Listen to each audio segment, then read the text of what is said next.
Are we live? Somebody check the file.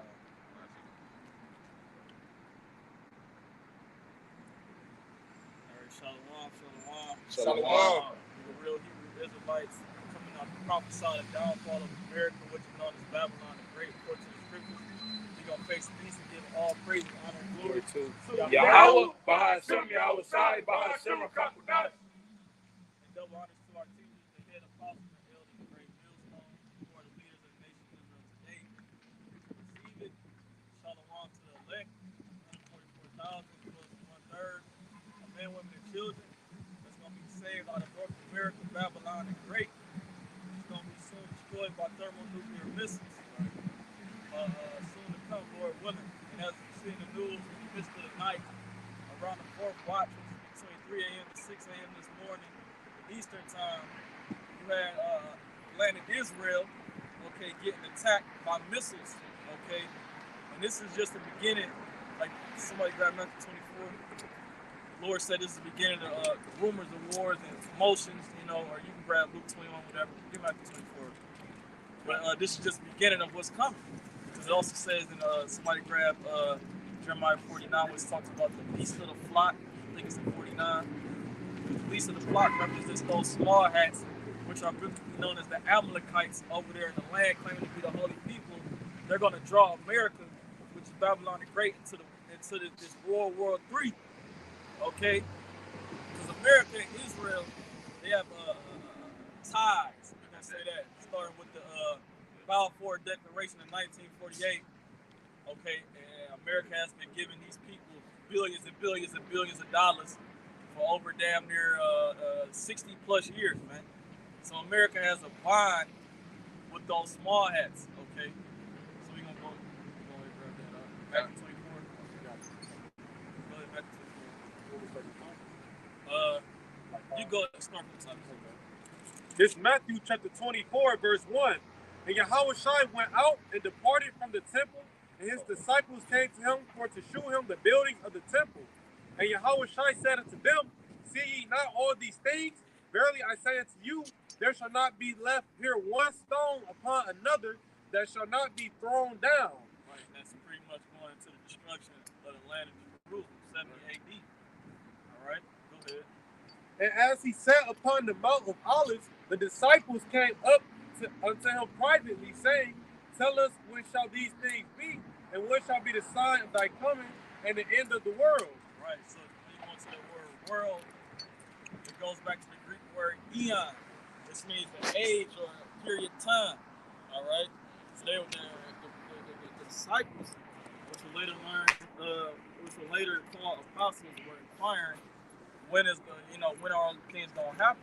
Okay, and when you jump to Acts the first chapter, when Yahweh Shai when he gave up the spirit, it was like, damn, is it time for you to restore the kingdom? But no, they completely forgot the breakdown that he was just spoken to them about, man. Okay, now these things are these things are happening right now, man. Go ahead, And Yahweh Shai answered and said unto him, Take heed that no man deceive you. For many shall come in my name, saying, I am a Mashiach, and shall deceive many. And ye shall hear of wars and rumors of wars. See that ye be not troubled, for all these things must come to pass, but the end is not yet. Right, the end is not yet. All these things gonna come to pass. He says, not one jot or one tittle shall pass till all things be fulfilled in this generation. When we paraphrase, I'm putting two scriptures together. You see, go ahead.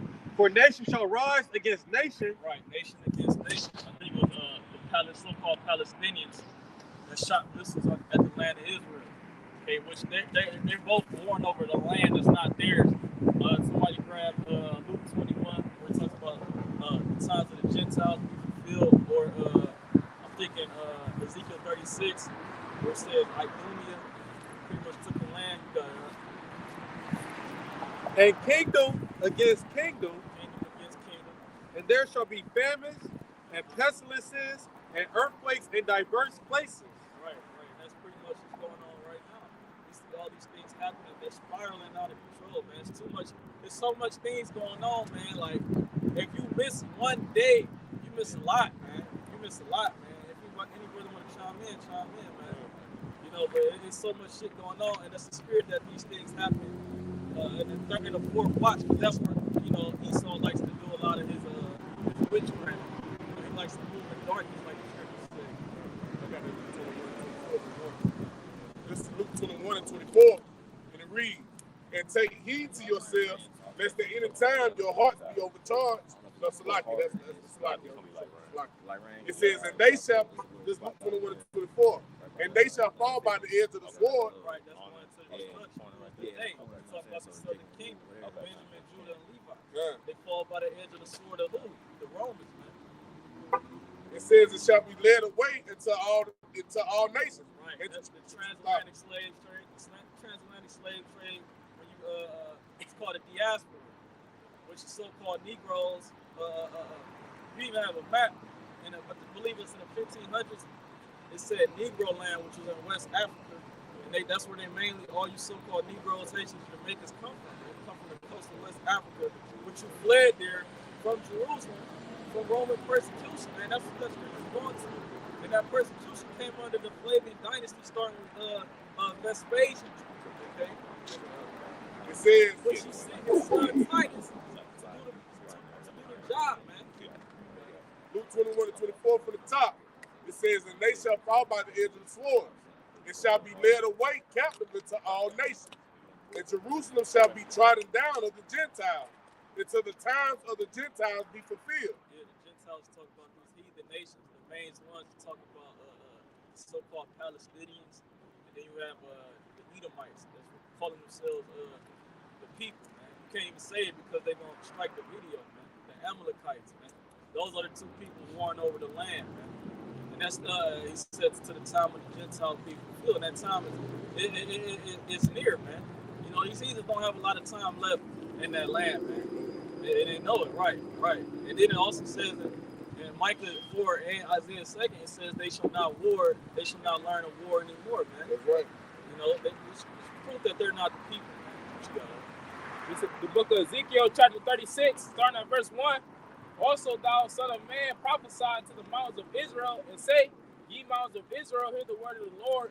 Thus saith the Lord Yahweh, because the enemy hath said against you, Aha, even the ancient high places are ours in possession." That's what he was saying. He said that the people over there, they not, the children of the Most High. According to biblical prophecy, as the brother just read it in Luke 21, that Jerusalem will be trodden down of the Gentiles. Let's talk about the actual heathens, okay? Beginning with Esau, Edom, the so-called Jewish people, which is just means like a pertaining to, okay, which they the biblical Amalekites. Hey, we're gonna move on to that on and down there by Planet Fitness for the rain. But y'all can keep the conversation. I mean, you know what I'm saying? It's like we're about to move because it's raining a little bit. Oh shit.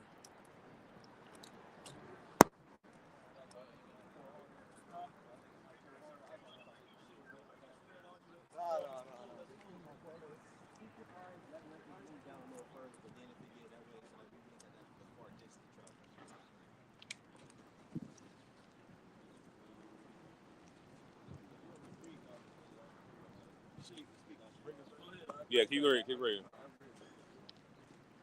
Just back in Ezekiel chapter 36, I'm going to read verse 2 again. It says, Thus saith the Lord Yahweh, because the enemy hath said against you, Aha, even the ancient high places are ours in possession. And the ancient high places is talking about, the Holy Land, okay, the land of Israel, Jerusalem. Okay, you got our enemies over there. You got the so-called Arabs, okay, I believe the Afghanistan. You got the Amalekites, as I was just making mention of. Okay, they think that land is theirs. Right. But the brother quoted, Matthew, it's like Michael 4th chapter, which links up with Isaiah 2nd chapter. When the people of the Most High gets back in that land, okay, it will be peace. The nation will learn war no more. And even more so, the other heathens, they're going to come to them to learn of the laws. Ain't none of that taking place. Well, it's just like the account with the Samaritan woman at the well. You know what I'm saying? Like she was when you go through what's that 2 Kings 17 about the displacement of the Israelites out of Samaria. You know what I'm saying? Like she grew up thinking, and her parents, her grandparents, they was all in the land. So they thought that they were actually the people of the land. You know, and that's how it is now. You know what I'm saying? They've been taught these they've been force fed these ideas to think that they're the people, and then we've been force fed the idea that we ain't the people, that we just niggas, and you know what I'm saying, and Americans and stuff, man. The one in Babylon. Yep. Simeon that Babylon Jews. He's all got the nations and Jake. You know what I'm saying? 2/3 of the nation of Israel. You know what I'm saying? Believing in all these different philosophies. Yeah, that's why he said my people destroyed for lack of knowledge. And the prophecies tell us when the Lord's people will be back in the land. Can the brother get Ezekiel 38 real quick, Baba Kashan? Where it says that they will burn the weapons with fire. Is it 39? Ezekiel 39? Yeah, 39. Yeah, Slack it. Let me see. This is Ezekiel chapter 39, and start at verse 8. It says, "Behold."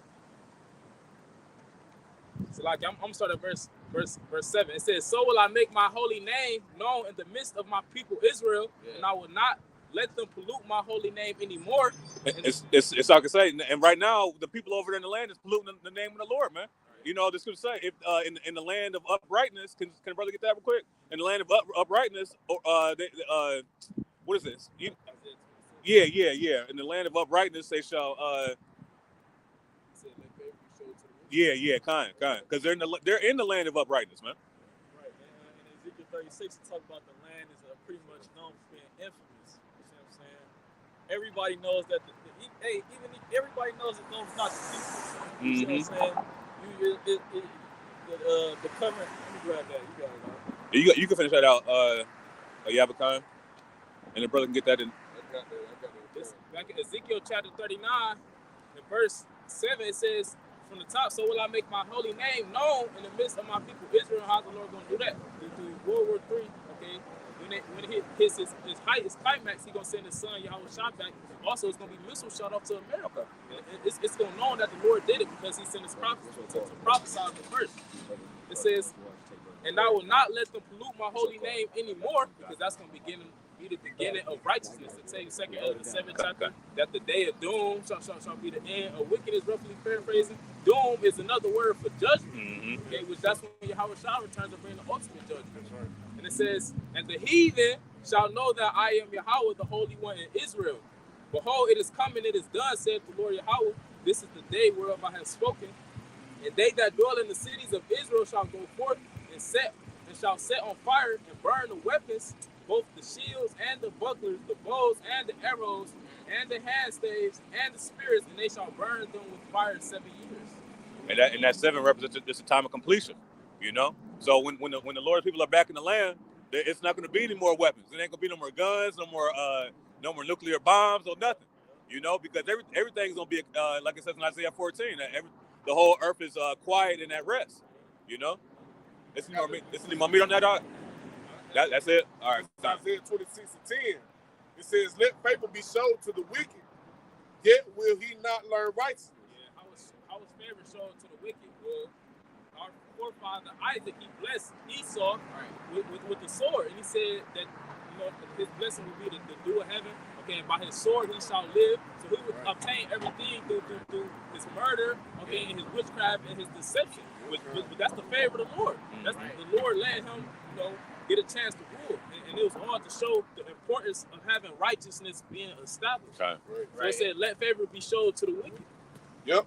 It says, "Yet will he not learn righteousness." Yet will he not learn righteousness. Why? Because it tell you Habakkuk the 2nd chapter, his soul which is lifted up in him is not upright. Yeah. Okay, because he's that was prideful as hell, and ultimately it tell you Proverbs 16:4, the Lord hath created all things for himself, so that the Lord created the devil to be the damn devil. Yeah. That's why he would not learn righteousness. Yeah, he swore his indignation.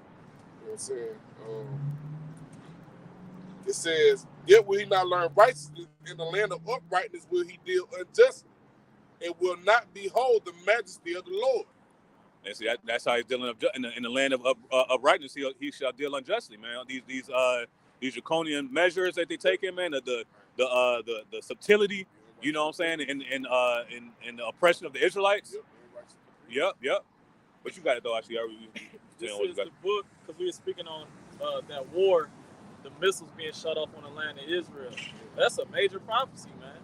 You see, this is the book, because I say it's a major prophecy because you people who dwell in America, Babylon the Great, you think you're not going to get drawn into World War III. And if you do, you think you're going to be untouchable in this thing, man. America has no missile defense system, doesn't have any hypersonic missiles, and if they do, they're bullshit. You know, America is the low. It was once ranked number one, but I remember a couple years ago they said the technology and status, America is declining, man. Oh, yeah. So much declining. It's sad, man. God damn, man. Yeah, I think y'all. Yeah, we just go ahead and head down there. It's all good. That's why the scriptures say, "Let the weak say, I am strong." Yeah, kind. Because America is experiencing, and we are witnessing the downfall. But a term to describe it would be decadence. You know, which I'm gonna look up the word decadence in the etymology. No, it's all good. This the word decadence in etymology. It says a deteriorated condition, decay. It says the process of falling away from a better or more vital state. Because that's why that if a brother could line up Isaiah 47, what they say, that's why I say come and sit in the dust. So there's no more throne. Because it was a point in time where America was the glory of the kingdoms. Yeah. Does it tell you Isaiah the 13th chapter? Yep. If you want it, you ready? You about to say something? Oh, no, when you say there's a point where America was the greatest of the kingdom, that remind me, it's a scripture to talk about how Rome was at the height of the fashion. You know what I'm talking about? The Lord allowed a kingdom, you know what I'm saying, to have its peak points. The golden age of America would have been like, you know what I'm saying, like the early 2000s when the economy was booming, but now in like the 50s, 60s. 50s and 60s. Yeah. Kind. You know what I'm saying? Now look at this shit now. You know what I'm saying? The Lord didn't put an extreme halt to what Esau has going on as far as flourishing on the earth again, man. Started within what, 1969, 1970, as soon as the truth came out. Yep. That's when he started to go down. Yeah. This is, you said Isaiah 47. Oh, you wanted a word, Yabakon? I had looked at the word decadence. I'm gonna read it again. It says the process of falling away from a better or more vital state. Because that's exactly what's happening. America is falling away. It's falling down. Oh, snap. Where y'all want to go? Yeah, we go over here.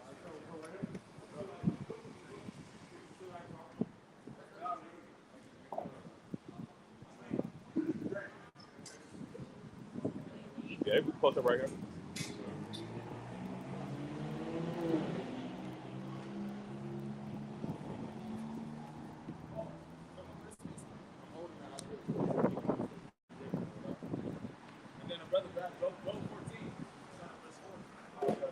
Yep, kind. It's beautiful. I was thinking about that too.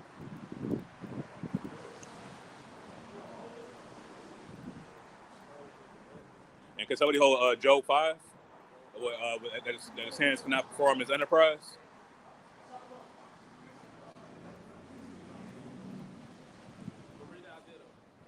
This is Isaiah chapter 47 and verse 1. It says, "Come down and sit in the dust, O virgin daughter of Babylon." That does represent confusion. It come down to sit in the dust because it was at a high lofty state. Now it's being manifested that this is a city of confusion. It's in Isaiah 24. The city of confusion is broken down. It says, "O virgin daughter of Babylon, sit on the ground. There is no throne, O daughter of the Chaldeans, for thou shalt no more be called tender and delicate." See, thou shalt no more be called tender and delicate. Okay, what's the saying? The home of the home of the yeah. That shit is going out the window. Yep. Yeah, that's right. Now everybody is starting to see, as the scripture says, it's shameful spewing upon thy glory.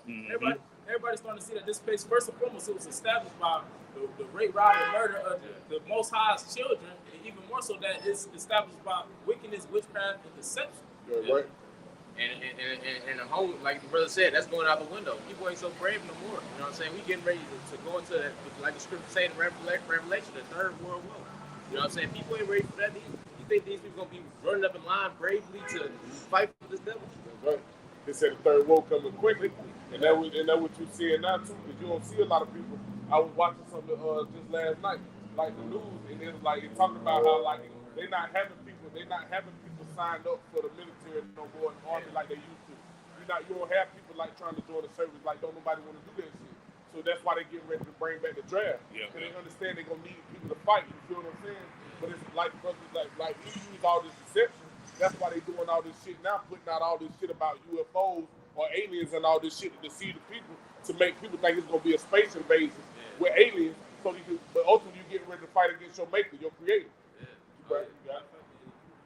All right, this is the book of Job, chapter 5, and verse 12. He disappointed the devices of the crafty. The devices goes back to the intentions, thought, the purposes, the plans. The crafty is talking about these devils. Okay, because the crafty, another word for crafty is sly, subtle. Okay, and it was a subtle thing that they did to deceive the world and make it seem like they are the people of the Most High. Yeah. That's why they call themselves white, which white in the scriptures goes back to being pure. Okay, they being righteous. But they craftiness has deceived the world. Yeah. No, it says He disappointed. If your brother could look up the word disappoint.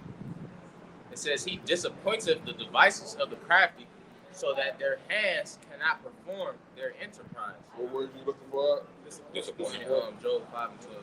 It says so that their hands cannot perform their enterprise. What's their enterprise? Trying to establish the NWO. Trying to have everybody electronically tagged because they want to be like the Most High. And that's why they come. That's why they so bold to say that you will own nothing and be happy. Because there's plenty of accounts in the scripture when the Most High disciplined the Yeah. We was building a wall. Remember, we was building up the temple, building up the wall. What are they trying to come through? They're trying to conspire against us. What they do? They brought the council to naught. Now, this is the word for. This is the definition for disappoint in the 8B 16 and 11. It says to defeat of expectation, wish, hope, desire, or intention, to frustrate, to balk, to hinder from the possession or enjoyment of that which was intended. It says desire, hope, or expect. Then it just show you, like, you know what I'm saying, everything that they intend to enjoy or obtain, they won't. You know what I'm saying? It's gonna seem like they're gonna get right. They're gonna get right to the doorstep, and the Lord it's gonna seem like it's open, and the Lord gonna shut it and send them back the other way. It's over with. Okay, bring that Job. What's that? No, the other one you called. Yeah, 14 real quick. Because when you go to that word disappointed, what's gonna happen? Because the Lord already set that point where they're gonna get to a certain point, and it's gonna be that. It's gonna be a wrap. You got to come, Mother. This is Job 14 and 4. It says, who can bring an unclean thing out of an unclean? Not one. Job 14 and 4. Who can bring an unclean thing out of an unclean? It's like, who can bring a clean thing out of an unclean? Not one. See? Because I read a statement earlier, okay, according to the scriptures, that the Most High created the wicked. So if he created the wicked, how the hell is he going to make the devil be righteous? Right. That's why I said not one who can bring a clean thing out of an unclean. How the hell can you turn pork into chicken? Right. And that's why the scripture say that which is crooked cannot be made straight. And I believe it's in Ecclesiastes. Yeah, like the brother quoted earlier, he said the soul of him is not upright. Is not upright in him. You know what I'm saying? It's not righteous. And that's why it's not fit to rule. That's you know right. what I'm saying? You got it, smart. Yeah, because the brother was pulling out that word for disappoint. I was looking at the blue letter for it. Also go into like to break or like to break something or to violate. You know what I'm saying? And this is Job chapter 20 verse 23. It says when he is about to get his belly, Yahweh shall cast the fury of his wrath upon him, and shall rain it upon him while he is eating. So it is going to be a fault to Esau's ability to flourish as a, you know what I'm saying, as a kingdom and you know what I'm saying, as a power. You know what I'm saying? The Lord is going to put a halt in that, just like he did with Sodom and Gomorrah, just like he did in Egypt, you know, with the Pharaoh, just like he did in the ancient Roman Empire in Babylon. The Lord has always done this on repeat. He got his prophets coming out here doing the same thing again. We repeat, bringing out these prophecies and prophesying the downfall and destruction and prophesying that we're about to get up out of here, man. I got a quick reset. Yeah, hold that because we'll get some more out of that. You got the other time. Proverbs chapter 10, verse 28. The hope of the righteous shall be gladness, but the expectation of the wicked shall perish. So that's exactly what we see getting manifested. Because these devils didn't expect for us to come back to knowing our heritage, to start tearing down their kingdom. Okay? But guess what? That expectation perished. That's why the apostles, they carried read the testimony how it was some elite had pulled up on him in the car. Like, how did y'all figure out? Okay, why? Because they expectation perished that we wouldn't come back to normal we was, that we wouldn't raise up and stand on our feet. But that's not according to biblical prophecy. Right, they pretty much believe that we were still going to be into Christianity, Catholicism, Islam, Buddhism, right, Black culture, Jehovah's Witnesses. Yeah. Oh, man. Right. Because you see how much of a run that type of stuff has received. You know what I'm saying? You know, that stuff has a lot of, you know what I'm saying, it has a lot of relevance in Esau's kingdom. You know what I'm saying? That's why people believe it so hard, because like, oh, they see a great standing kingdom. You know what I'm saying? They see, you know what I'm saying? But they don't see these philosophies and these lies, and they just believe in it. But the Lord, you know what I'm saying? Once again, the Lord's going to put the heart to all of that. Oh, finish that out, Kamala. Finish that out. You finish that Job 14:5. Job 14:5, seeing his days are determined, the number of his months are with thee. Thou hast appointed his bounds that he cannot pass. Bounds, the limit. So the Lord got a limit that these devils cannot pass. Yeah. That's why it was a point where America was thriving, but now it's that decade. It's now starting to decay. Now it's starting to fall. Now it's time for them to sit and dust. To be put to shame, to be confounded. Yeah, and these other nations see it. Yeah. That's why they're trying to break away from America. Because the other nations see the decay, the fall of America. You got it, bro. I got a research. We were dealing with how Esau, Esau is not set up to do right. It's just not in him, man. Look at this man's background, man. You know, starting all the way to the garden with Cain, man. Esau descended from Cain. Esau was blessed with the sword. And what was Cain named after? Well, not named after, what was his name? His name is Koyan, which means weapon. Mm-hmm. So we know that Esau has been wicked since the garden, man. It says that, what is that? The book of Job, it says, pretty much, grab that. You know, the bones are full of sins of his youth. Hey, step up, Bob. But yeah, like the brother about to grab the precept. You know, Esau was created, who grabbed it? This is the book of Proverbs 16:4. The Lord has made all things for himself. Yeah, even the wicked for the day of evil, man. Evil meaning what? Pretty much bad times. In the scroll it says. And the Posh, can you get Zephaniah 1:14? Doom. So doom is not good. You know what I'm saying? Doom Time of judgment. is the time of judgment, exactly, bro. Mhm. And where do the wicked, where's the headquarters of the wicked at, man? In America, man. Right. See, this is the headquarters of the wicked, which is Esau, even the so-called white man, okay, and his descendants, man. Okay, you can't escape the judgment. I was just thinking about replacement theology, Mhm. secessionism, where they try to cancel out your Israelites. Vocab Malone. Yeah, you try to cancel out the Israelites, and then you try to sneak on in the kingdom. It don't work like that, man. Yeah, It yeah. don't work like that, man. You have to pay for. The Lord said, everybody. He said the controversy for Zion, Mhm. man. The vengeance, man. So the Lord's about to bring recompense upon all nations, man. Nobody's about to escape, man. Not even the elect will have to go through this. Even swilling looks. I got a quick precept real quick, and then you got it in the Posh. This is Psalm 75, and verse 5. It says, lift not up your horn on high, speak not with a stiff neck. And that's what Esau does. He speaks with a stiff neck, right? It says, for promotion cometh neither from the east, nor from the west, nor from the south, but the Most High is the judge. He put up one and setteth up another. You know, so when the Lord feels like a certain kingdom's time is up, you know, he brings that kingdom down. But what did he do? He allows them to come to the fullness until that bound that he set. They hit that bound and then they come back down to earth. You know what I'm saying? So it keeps on happening. You know what I'm saying? It's pretty much a pinnacle of pride that you have to reach. Yeah, for yep, the yep. Heavenly Father to bring you down. Uh-huh. Like I did with Moses. Not Moses, like I say, with Pharaoh, he brought Pharaoh up. He even, the Lord antagonized him. You see what I'm saying? That's how you know the Lord is a Jake. Jake like to antagonize to see what you're going to do, man. That's what he did with Pharaoh. Then eventually he did that with the Assyrians, then the Babylonians, then the Medo-Persians, then the Greeks, then the Romans. Okay, that's what even during the Dark Ages, when Jacob ruled, there was a set amount of wickedness that they had to do for the Lord to bring judgment upon them to bring us to this place where we're at now. And now look, now who's ruling, man? So-called white man Esau, man. He's starting with America. You can't escape the judgment. All these the Renaissance art, which is known as iconoclasm, icon meaning image, plasma meaning destruction. You can't exclude blasphemy the name of the Lord. You got that Revelation 13. Hold on, let Napash get that real quick, and then yeah, you can say you got a precept, Kazak? Nah, he good. God, you got it, Napash. Zephaniah chapter 1, verse 14. The great day of the Lord is near. It is near and hastens greatly. Even the voice of the Lord of the even the voice of the day of the Lord, the mighty man shall cry there bitter. Mm-hmm.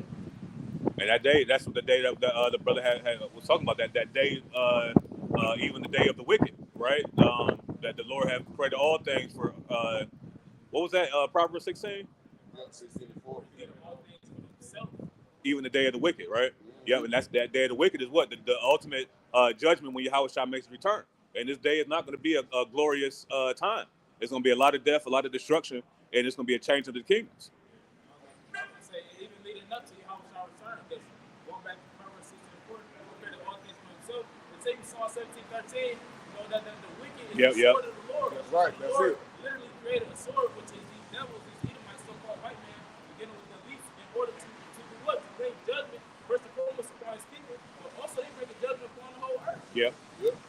So it's sword of his indignation. Mm-hmm. I'm thinking of 2 15, for wickedness has exceeded. See, blew the whole earth. Yep. And the earth that works off the field. Mm-hmm. Esau, it says, hey, Isaac blessed him with the dew of heaven, man. I mean, Esau is everywhere, man. Literally. It's like Jacob's everywhere, man. Yeah. You know, we brought it out in one lesson that Esau even goes to these small islands where nobody, you know, it's just a certain tribe there. Esau literally goes there with his Christianity or Catholicism and tries to loot those people, but eventually they end up killing them and torturing Yep. them. Bro, I was just watching out, man. It's crazy because to the point you make, I was watching something on TV the other day, and it was Jake, you know what I'm saying, Northern Kingdom, and he was talking about the fact that like so normally he get up in the morning and he just like walk out of his house and walk like across the street, and he it's a little walk, but it's a walk on the beach, and then he walk and he fish, and that he fish for his fishes, and that's how he make his money. You know what I'm saying? That's how he feed his family.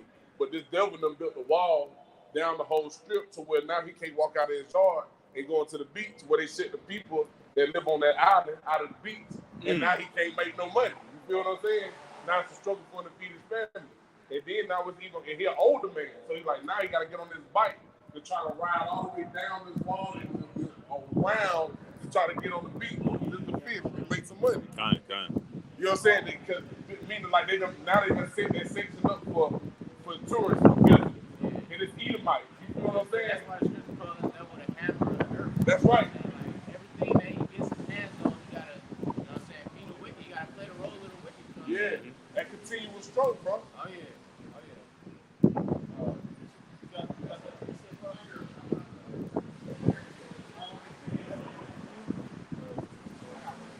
Cool. Oh, you got a precept? Yeah, real quick. Yeah. The brother had mentioned it's a certain amount of pride, you know what I'm saying, that you gotta have before the Lord take your kingdom down. Real quick precept, this Proverbs 29, verse 23. A man's pride shall bring him low.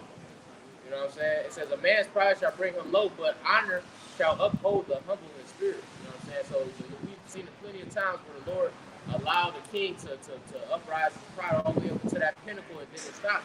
You know what I'm saying? What he do to Nebuchadnezzar? He turned to a beast. You know what I'm saying? You know what I mean? And what did he do that for? Because it says that that way you know that that's the Lord that ruleth in the kingdom of men. You know, and ultimately Esau is going to understand that. You know, because he thinks that this devil thinks that the Heavenly Father is all at one with him. You know what I mean? Job 20 and 11, his bones are full of the sin of his youth, which shall lie down with help the dust.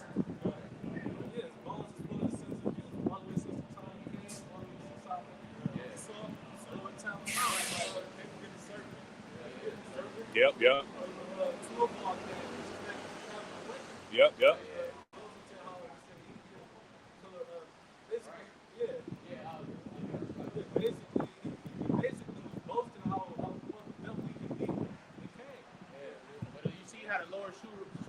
Pattern of Edomites and Esau. Because like the brother had mentioned, Tubal Cain, which we know Esau, you know what I'm saying, received what? The blessing of the sword. You know what I'm saying? So the Lord has, you know what I'm saying, throughout the scriptures, the Lord has pointed this devil out, you know what I'm saying, and the attributes of him and all the things that he do is there, man. We see who he is according to the scripture.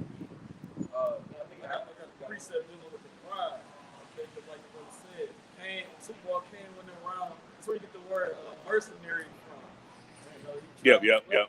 Mm-hmm. You know, Esau is it's called the Wagner Group. The Russians, you know, they have a group called the Wagner Group, which they sent in these territories to pretty much bring these lands to sow discord. That's what Esau do. He sows discord, man.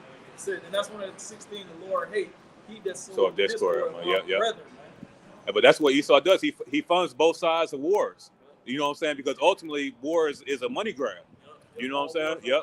So they have the American troops in different countries, but then what? They like you said, they hire mercenaries. Al Qaeda is a mercenary group. You know, ISIS is a mercenary group. But they were all formed. But the American people don't know this, but they were all from the American government. Do you know? Yep, you got it. This is the book, Genesis chapter 4. I'm going to get straight to the point. Verse 24. It says, "The Cain shall be avenged sevenfold, truly Lamech 70 and sevenfold." So that's the pride, man. Esau knows that nobody can come up against him in any battle, man. This is why, not one-on-one, nobody can fuck with Esau one-on-one, man. This is why all these nations are about to come up against him, man. Because Esau, he's that big bad bully on the block. You can't just meet him one-on-one or two-on-one, three-on-one. Esau is like Goliath, you know, which David, he went up against him one-on-one because he wasn't with him. Yeah. You know, we're representing David right now. And we're taking this devil down, man. These other nations, you really gonna do the work. You know, we just sitting here telling you to do the fucking work. I'm gonna say that's going into the descendants of Cain, you know, to the seed of the wicked. Cain, what he do? He murdered his brother. And the Lord says, anybody who take vengeance upon him, vengeance on himself. Okay, and then that's when one of his descendants, whether it's Red Lamech, that's when he murdered somebody. He said, Cain gonna be avenged sevenfold. I would be avenged sevenfold, roughly paraphrasing, like the brother said, that's the pride. That's why these devils do so much murder, rape, robbing, and lying, and witchcraft, because they know, they don't know what they know. The scripture said that they pride have to see them. But they know that can't nobody come against them. But we know that it's the Lord that's going to come against them. Well, the scripture says that vengeance is mine. The day of vengeance burneth in the Lord's heart. That's why he say, "Wait ye upon me." Yep. You know what I'm saying? Yep. Because it's time. Because it's ultimately because it's the fury. Can somebody get that? What's that? Isaiah 63, I believe it is. Yeah, Khan, Baba Kasha. Because it's ultimately the Lord's vengeance, man. You know, that's burning his heart. That's going to avenge us. Because we're not going to do it ourselves, man. Until the Lord put the spirit on us to be his battle axe and weapons of war. You know what I'm saying? That's Hey. Here we go. Yeah, Khan. You got it. You have a Khan? Oh, you got it? Nah, I got something. Isaiah 63:1 says, "Who is this that cometh from Edom with black garments from Basra? This that is glorious in his apparel, traveling in the greatness of his strength." In any reputable scholar will tell you that this is speaking of the Messiah when he comes back. Okay? And Basra, modern day Basra, because Basra was the chief city of the land of Edom, modern day Basra will be America. Okay, it said traveling in the greatness of his strength, which is what? Let's talk about the chariot, the fathership. It says, "I that speak righteousness, mighty to save." And that's what Yahushua means. Yah means, Yahushua means to save to deliver. So that's speaking of Yahushua. "Wherefore art thou red in thine apparel, and thy garments like them that tread the wine fat?" Because when you trade grapes, okay, when you in a wine press trading grapes, okay, you're going to get all that juice on your garments and it's going to be stained. So this is metaphorically speaking of all the bloodshed that our Lord is about to bring. And that's a common misconception that when our Lord returns, it's gonna be peace and lollipops will be passed out. No, it's gonna be mass. It's gonna be mass death. It's gonna say that 10,000 shall fall at thy right side, right? But it shall not come nigh thee. You know what I'm saying? So when Yahushua makes his return, it's gonna be a lot of death, and that's just a parabolic form of how much casualties are gonna be. Oh, let the brother finish that out. Isaiah 63:3 I have tried of the winepress alone, and of the people there was none with me. For I would tread them in my anger and trample them in my fury. See, the Lord said he's going to tread them. In other words, to tread, like the brother says, to step on something. So the Lord is going to be about to step on his enemies.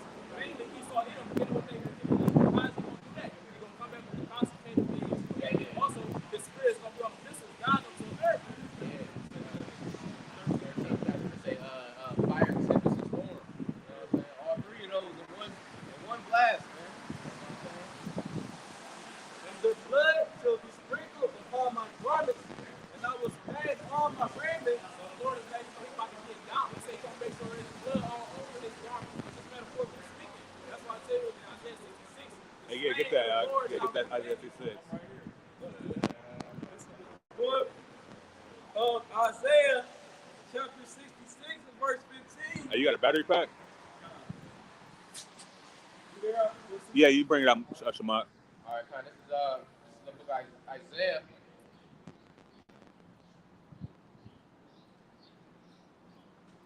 Chapter 66 and verse 15. How you turn the Verse brightness 13. down? Go to control setting right here. It says,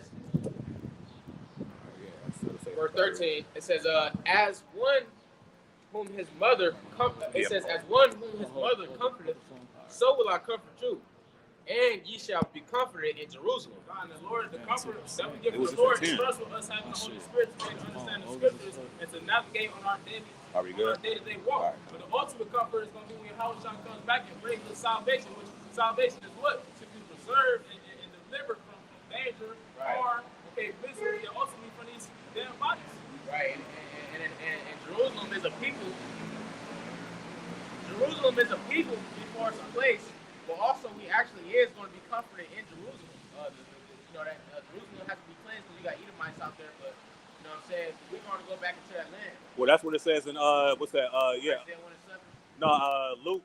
Was that where I will comfort those that mourn in Zion? You know, but it also says that in Isaiah also. You know what I'm saying? Isaiah 61. You know. You got it. Isaiah chapter 66 and verse 14, it says, and when ye see this, your heart shall rejoice, and your bones shall flourish like an herb, and the hand of the Lord shall be known toward his servants, and his indignation toward his enemies. And you're going to really know when the Lord put his elect aside of those bodies, and then the top of the heathen nations got to go into captivity, then you're really going to know.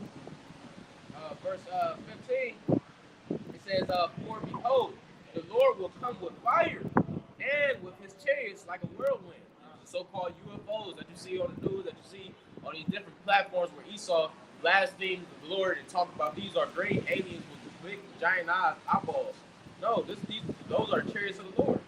It says, for behold, the Lord will come with fire, and with his chariots like a whirlwind, to render his anger with fury, and his rebuke with flames of fire. So his rebuke is not going to be with a hug. His rebuke is not going to be with, you know what I'm saying, anything else, but it's going to be with, you know what I'm saying, that judgment from the chariots of the Lord, and ultimately, also, not ultimately, but also from the missiles too. Verse 16, for by fire and by his sword will the Lord plead with all flesh. Now we're big on into the Shabbat, which means to judge. But this is how the Lord is going to show that he is angry with the world, with the earth, by fire and his sword. The fire is coming from the chariots, and the sword talks about the missiles. Say the Lord is consuming fire. Mm-hmm.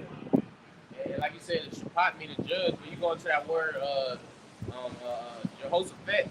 Yeah, get that in Joel 3. Somebody real quick. Yeah, keep going now. Okay, verse 16, it says, for by fire and by sword will the Lord plead with all flesh. I'm thinking about 1 Corinthians, the 3rd chapter. It said, every man's work shall be tried by fire. The Lord ain't playing no games, man. You know what I'm saying? You either going to get with it or you're going to be burnt up, man. You know what I'm saying?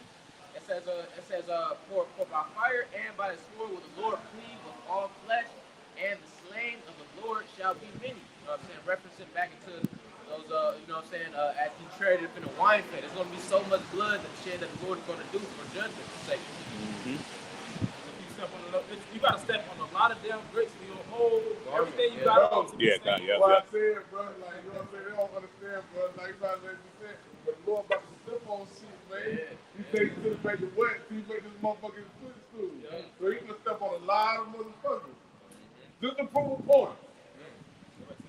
It's like he proved the point with Pharaoh, like Ashayar was talking That's about. right. You know what I'm saying? Jake, when he getting that power, man, ain't nothing gonna be able to. You're not gonna be able to tell Jake nothing, bro. Yeah. You already can't tell Jake shit when he's wicked. Just imagine when he's righteous. Man, man. It's Isaiah 63 and 4. For the day of vengeance is in my heart, and the year of my redeemed is come. And that vengeance, that's what we prophesy. That's what's about to come.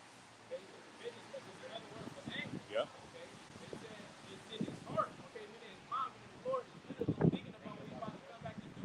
But the only thing is, he don't know when he come back, so that makes him far more angry. Right. You think about it. What does Scripture say in what's that? 2 Peter, the 3rd chapter, I think, where it talks about how the day of the Lord. What does it say? Coming as a thief in the night. I got it right here. Yeah. You can help us. 2 Peter chapter 3, verse 10. But the day of the Lord will come as a thief in the night. Oh, no, not that. Not that. I'm thinking about one day with the Lord. That's it. It's a verse above, I believe.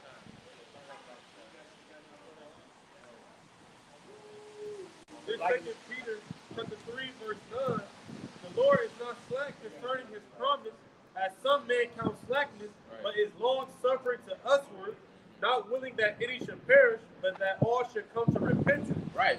I'm thinking of Ezekiel chapter 18 and verse 23. It said, the Lord have no pleasure that a man should die. You know, I said that he come to righteousness. So that's what we out here teaching. That he come to righteousness. Because if you don't, what's gonna happen? We speak it every day, every do lessons on it every trip. You're gonna die, man. You're gonna burn. It's either the one or the two. Verse 10, What is that? Is that 3 and 8? That 1,000 a day is 1,000 years? Yeah, that's what you wanted. Yeah, kind. 2 Peter chapter 3, verse 8. But beloved, be not ignorant of this one thing, that one day is with the Lord as 1,000 years, Right. and 1,000 years as one day. Right, because like the brother said, Yahweh Shai is pissed off. You got to think technically that was 2 days ago, according to the Lord's name. Because it was 2,000 years ago during Roman Empire when Yahweh Shai got crucified. He said the Lord put him on that power seat. But now he still got that on his mind. You just died. They just disrespected you, spit on you, speared you. The scripture say Revelation chapter, the 1st chapter. Well, you know how Jake feel when you can't get your lick back. Yeah. Jake feels played. You know what I'm saying? Jake feels played. So he said that their business burning in his heart. You feel what I'm saying? So he's sitting back like, damn, I cannot wait. Like, Hey. like you be like, you know what you can do to somebody? You like, they just don't know. Like, Hey, you know what I'm saying? imagine getting jumped 2 days ago. Yeah. You know what I'm saying? Like you got your ass whooped 2 days ago, and you ready? You know what I'm saying? You know, watch a couple of YouTube videos of some jujitsu. You know what I'm saying? You like, yeah, I'm about to. You know what I mean? Hey, you feel me? And y'all was trying to go to the Jake, bro. You like, oh, you got me fucked up. Like, bro, you don't understand. Mhm. So that's why that day burning his heart like that. You know what I'm saying? He come to get busy. This Malachi 5 and 15, it says, and I will execute vengeance. Micah. This is Micah 5 and 15, it says, and I will execute vengeance and anger and fury upon the heathen, such as they have not heard. Like the brother said, they don't even know what the Lord got coming for them, man. Right, huh? You know, the Lord about to come and fuck this place up like somebody got Like Hold on, the let's brother- go to that point. Right. What's that up? 2 Corinthians 13 chapter. You know, we spoke about it, but read that again.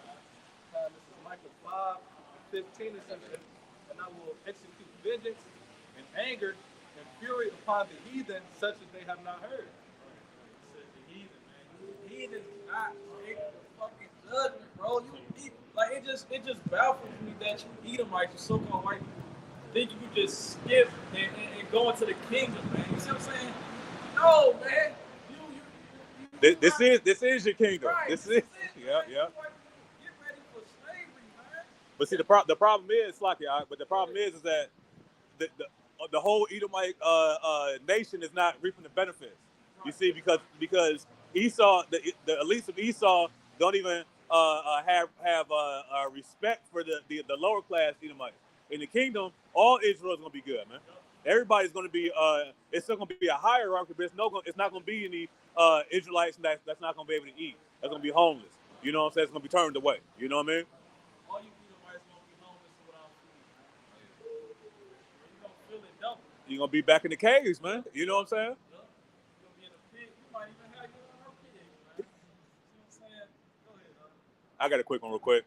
This is Obadiah chapter verse 15.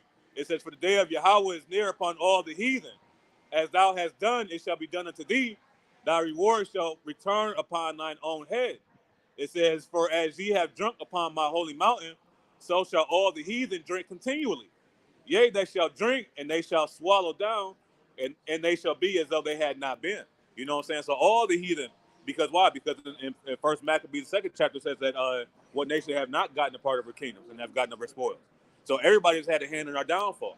This is why the heathen are going to have that judgment also with the Esau Edom, because they help further the affliction. You know.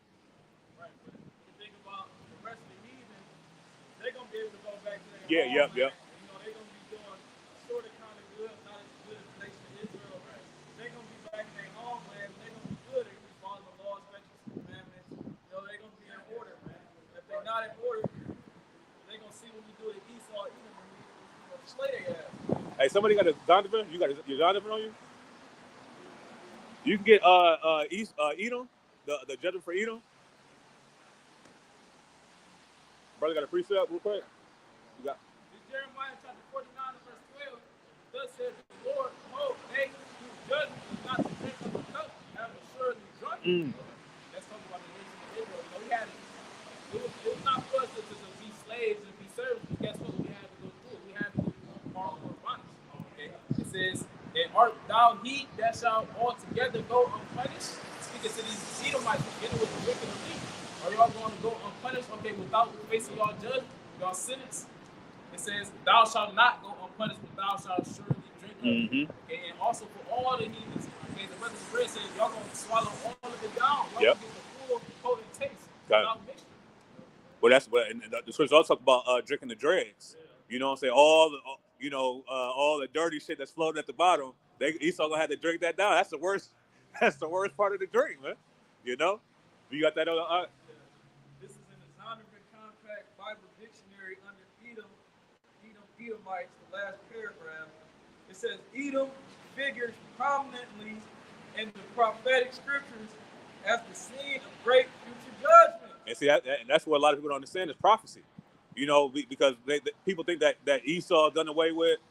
You know, the Israelites are done away with. There's no more. We just black folks, white folks. You know what I'm saying? But in Ecclesiastes says that there's no end of the people. So we're all still going to be here, even when the Lord makes his return.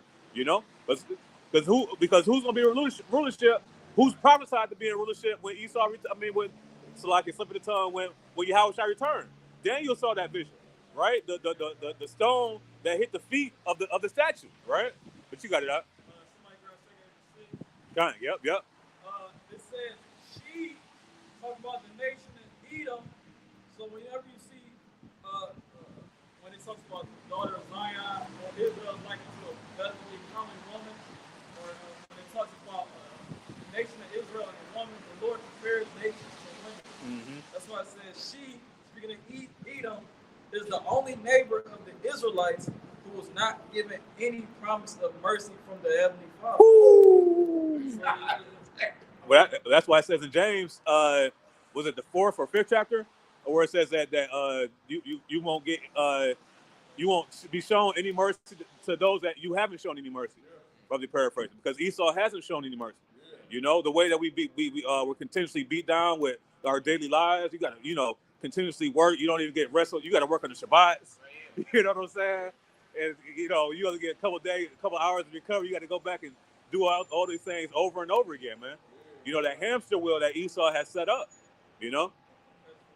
Yep. It says he shall harass the saints. Harass means to pretty much constantly oppress them. Yep, kind. But what it say? Wear out the saints. Wear out the saints tomorrow. Yep. Mm-hmm. Whereas when you go to the word out, it's harass. Kind. That's why you see Jake, first fire, last hire. You gotta really make them really get by. That's for say get our daily bread. Still bread to get by. You gotta pay all types of bills, all types of insurance, all the bullshit. We already got these pockets, man, bag full of holes in it. Right. Like, and then devil, once again, like you said, he shows no mercy. Like if the Lord would allow this kingdom to continue, like Esau would still have continuous growth. That's why the Lord has to let this, you know what I'm saying, we can't continue to, you know what I'm saying, keep getting beat by the devil. Well, that's why the scriptures say that the Lord shortened the days, because if he didn't, then no flesh would be saved. You know what I'm saying? Can brother get that real quick? What's that? Matthew 24 and 22. Because if Esau was allowed to continue in his quest for world dominance, nobody would be alive, man. He would blow his own goofy self up. You know what I'm saying? Matthew chapter 24, verse 22. And except those days should be shortened, there should no flesh be saved. For the elect's sake, those days shall be shortened. You see, because if ultimately if it was up to Esau, we would all be consumed, man. You know, he don't want no Israelites to be. You know, because why? Because that's that pursuing Genesis 27. You know, the days are at hand while I will slay my brother with the sword. You know what I'm saying? Get anybody home something? Yeah, I got you. This is Revelation chapter 18 and verse 6. It says, "Reward her even as she rewarded you, and double unto her, double according to her works. And the cup which she hath filled to her double." Yep. And this devil is going to pay 2 times the amount of pain that he did done to the nation of Israel. You know what I'm saying? He's going to have to serve 1,000 years. You know what I'm saying? In our captivity, you know what I'm saying? It's saying one man's hell is another man's heaven. You know what I'm saying? He's going to have to go into his low condition of hell, man. You know what I'm saying? Being beaten in the kingdom. Hey, those will be a long 1,000 years for Esau, man. A long sleep. You know, when you only rest you're gonna get on the Shabbat, like we always talk about, they're gonna be begging for the Shabbat. Is Shabbat coming in? Is it? You know what I'm saying? They're gonna be asking every day. I got one. This is the book of Proverbs 14 and 31. It says, "He that oppresseth the poor reproacheth his maker, but he that honoreth him have mercy on the poor." You know, God is about to depart from his maker. Esau, the way Esau looked at Israelites is how he looks at the Heavenly Father. He don't give a fuck about him, man. He despises him, man. Yeah. You see what I'm saying? He even despises him so much that he even painting over the images, man. You have to have so much hate for somebody to pretty much do something like that. Paint over the images of the sun, the people, and then the creator of all things, and then you think you gonna get away scot-free, bro. You see what I'm saying?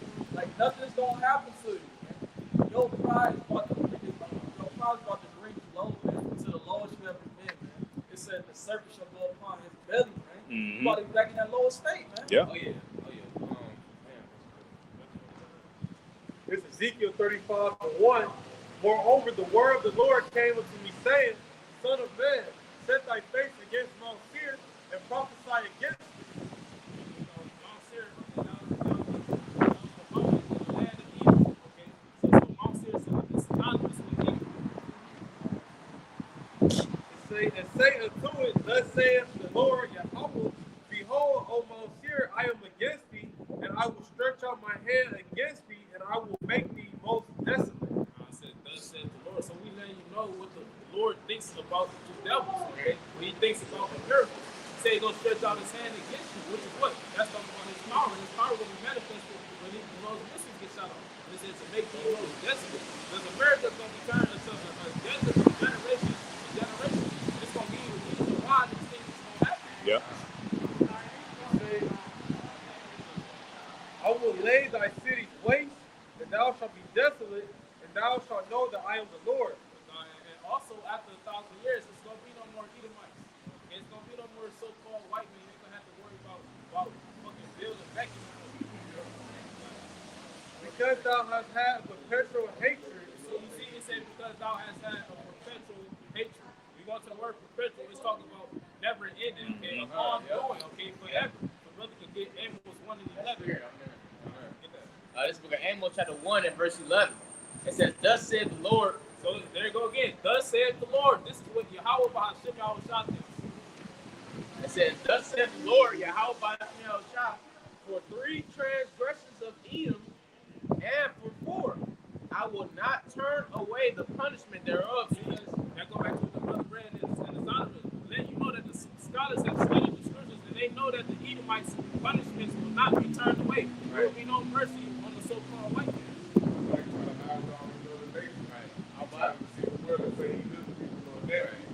Trying to make it like he's not even like. Yeah. Yeah, Hey, even with Apostle Tahar, he said, "Hey, if I was an Edomite, I wouldn't say I was an Edomite neither." You know what I'm saying? But the Lord is removing the covering cast, like it says in Isaiah 26. And then you got guys like Vocab Malone coming out, you know what I'm saying? And then other bug I was talking about, the Edomites done away with, you know what I'm saying? This is to further push that confusion, you know what I'm saying? But this is the book of Amos, chapter 1, and verse 11 again.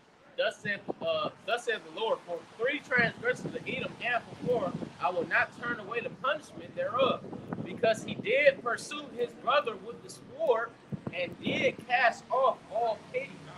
That's going into, okay, you know, Esau, he went after Jacob, okay, he said, for the days of the murder of my father at hand, they will not slay my brother Jacob. So he was saying that after our father passed away, then that's when I'm going to murder my brother, okay? That's what Slay is talking about. It's not talking about to kill. This kill could be done righteously. It's talking about murder, something that's premeditated wickedness.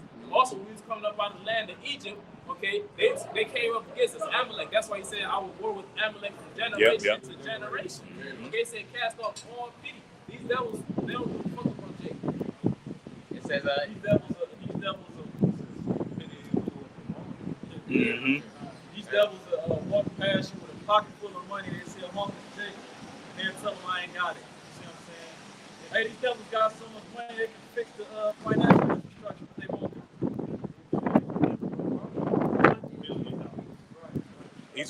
It's like with Oprah and I forgot who else was over there, and I believe it was Iran. They were talking about to donate to Maui. You could buy the whole fucking land of Maui, man. You know what I'm saying?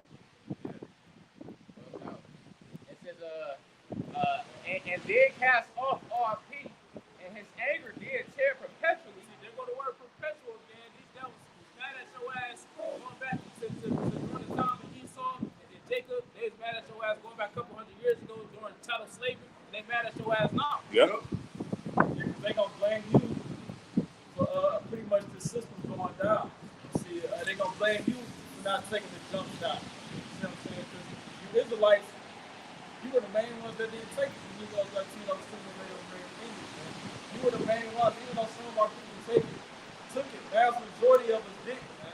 And like what you're saying, and simultaneously, they came out and said that the snake piss ultimately affects the so-called Negroes. The people on this side, so-called Negroes, Latinos, and Native Americans, the most. Right. All other people. Yeah. That goes back to that anger, terror, perpetually, because these devils, they do things in craftiness and subtlety. Like you said, the shit can be premeditated. They constantly thinking of figuring out, trying to figure out ways to oppress Jake, or how to kill Jake, or how to goddamn isolate Jake or something to affect Jake. That's like even the shit that's getting ready to happen with the new tech, with that tiny technology they're gonna come out with. It's gonna affect the whole world, but it ain't gonna affect nobody like it's gonna affect the Negroes, Latinos, Native, and Seminole Indians. It ain't gonna affect nobody like it's gonna affect Jake. That's why I prophesied trying to tell Jake to get right. Because it's about to be a fucked up time we're gonna go through. And we not even exempt from it. We just hoping that the Lord have mercy on us. This is the book of Psalm 62 and 3. How long will you imagine mischief against a man? That's they doing. Imagine. That goes back to, if I'm not mistaken, the Hebrew word tashah, which means to calculate, to invent, to plan. That's what these devils doing. They planted mischief, but mischief is what? It's talking about trouble, okay? Bad times. They literally conjuring up bad times. You see it happening by design. It says, ye shall be slain, all of you, as a bowing wall shall ye be, and as a tottering fence. That's the point. They only consult to cast him down from his excellency. They delight in lies. They bless with their mouth, but they curse inwardly. Say lie. And ultimately, like we was going into, about how they attacked Jake. like the jab, that was, you know, it was really they designed it to fuck with Jake's DNA. Yeah. You know what I'm saying? Like that, why you think who was that? The dude who's buying up all the farmlands. Bill Gates. Yeah. Bill Gates of hell.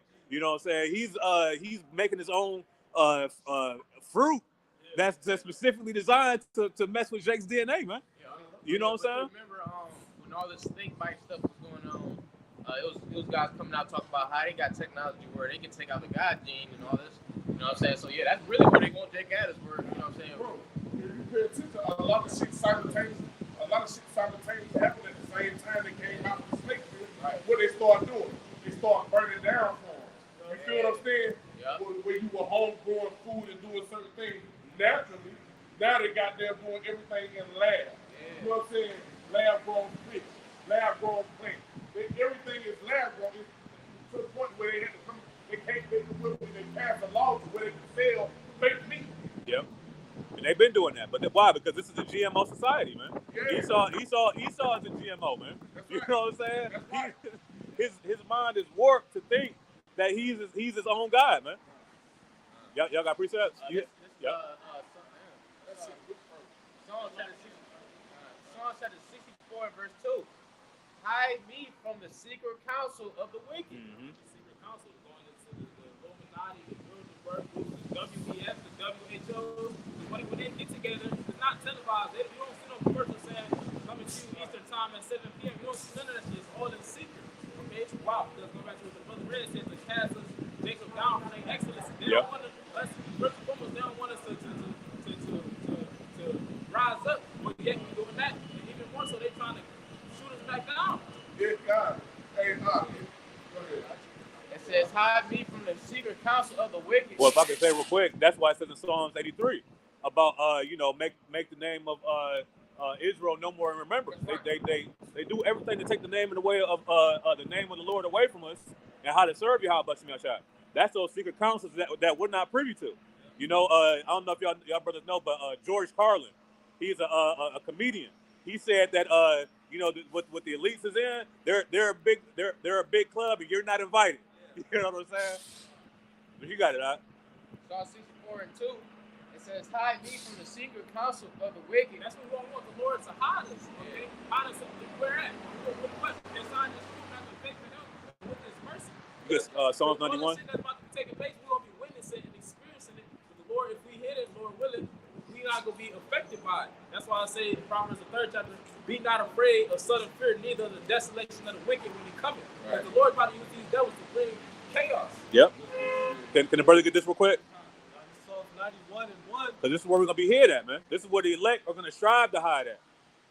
says, he that dwelleth in the secret places of the Most High shall abide under the shadow of the Almighty. Yep. And what is that? That's his doctrine, man. It's true. Why? Because the blood of Yahushua is covering us, man. You know what I'm saying? If we're walking uprightly in the truth. You got it, huh?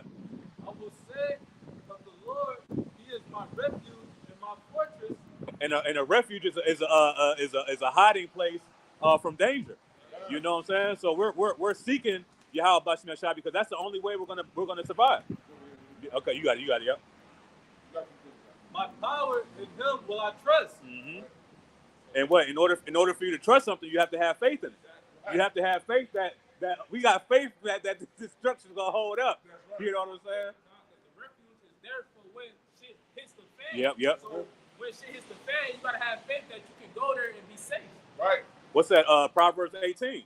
The name of the Lord is a strong tower. The righteous went into it and it's safe, man. It's like even like you know what I'm saying. You like because you said seek talking about hiding places. Like even when you kids, when you play hide and go seek, know what you gonna do?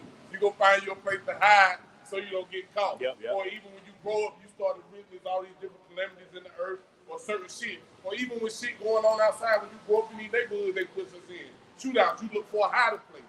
You feel what I'm saying? But you said seek. You gotta seek the Lord to find that hiding spot. You feel what I'm saying? You don't understand what that hiding place is or what that shelter is until you seek Yahweh Shem Yahshua. I got this.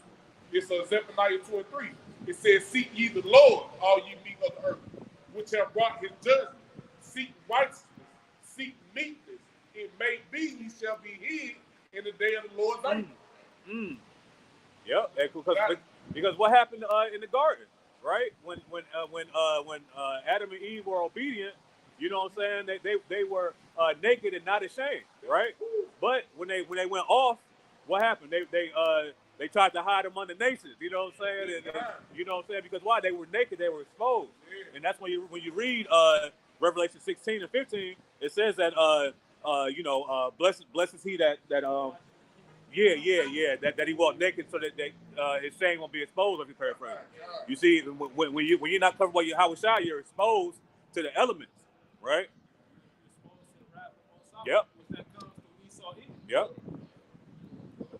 Going back to that Psalm chapter 64 and verse 2, it says Psalm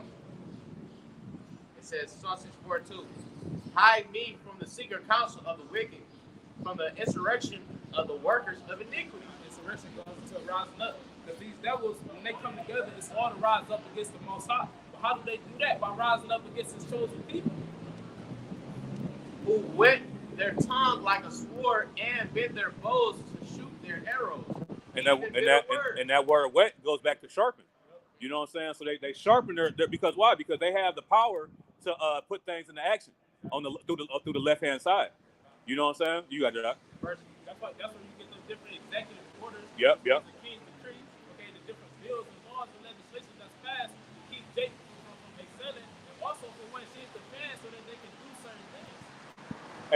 And when you look at it, a lot of these like bills, they're passed years before, but they don't put them into action until a couple of years afterwards. You know what I'm saying? Then you wonder like, where the hell did this stuff come from? You know what I'm saying? You got it up. It says that they may shoot in secret at the perfect, and when these Edomites and these heathen nations go up to meet at these what's it called? Yep, summits, yep. You know what I'm saying? These great summits. You know what I'm saying? Who is that against? You know what I'm saying? That's to keep the nation of Israel oppressed. You know what I'm saying? From the northern to the southern tribe. You see? And even more so, ultimately, it's talking about the elect. Because those are the only ones that's going to be perfect. Mm-hmm. The eyes of Yahweh Shema Shalom inside. Yep. Because that's what they're doing. When they come together, they conjure up and calculate, what policies to pass. Right. Sooner or later, it's going to go to a point where we're not going to be preaching this word just freely, out openly anymore. Mm-hmm. So they're trying to ban. They're gonna consider it hate speech. You know what I'm saying? But that's why the scripture says in Revelation that the accuser of our brethren is cast down. You know what I'm saying? Because they do these things to try to throw the elect off. You know, but that's why it says if it were possible that they would deceive the very elect. You know? And like when we go back to the scripture, it says that they may shoot in secret at the perfect. So so when it comes to censoring certain things that you can't say on the internet concerning this truth, it didn't get to that point from Edomite just jumping out in front of everybody and saying, oh, they can't do this because we don't want them to hear the truth. They have to go, you know what I'm saying, and come up with these meetings and make up policy that's going to, in the background, that's going to eventually lead up to the point where we can't say certain things. You know what I'm saying? It happens in secret. You know what I'm saying? Can you get that word secret? You got the blue letter? You want the blue letter? Psalm 64, verse 2, blue letter. I'll get that word secret.